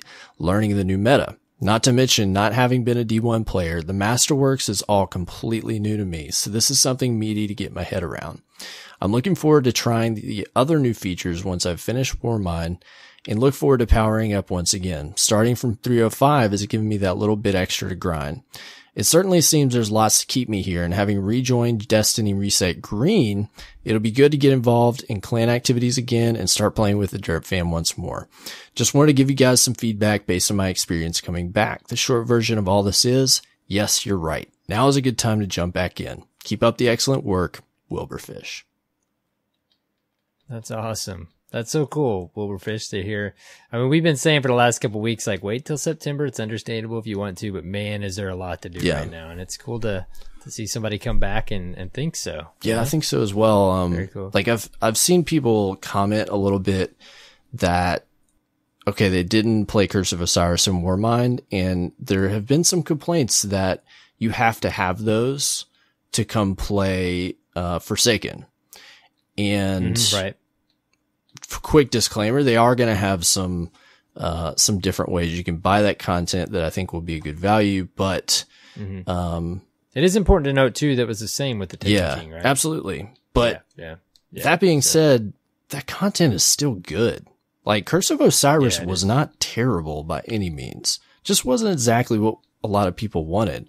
But I would encourage you, if you're planning to come back for Forsaken, like, go ahead and pick that stuff up now over the summer if you can and come play some of it, because it does have value. Like, I think Warmind was an excellent expansion, and I don't want anybody to feel like, oh, I have to buy this and it's worthless to me. Like, it's not at all worthless. Like, you've got 2 awesome raid layers to play, first of all, not to mention the campaigns, the strikes, all the gear.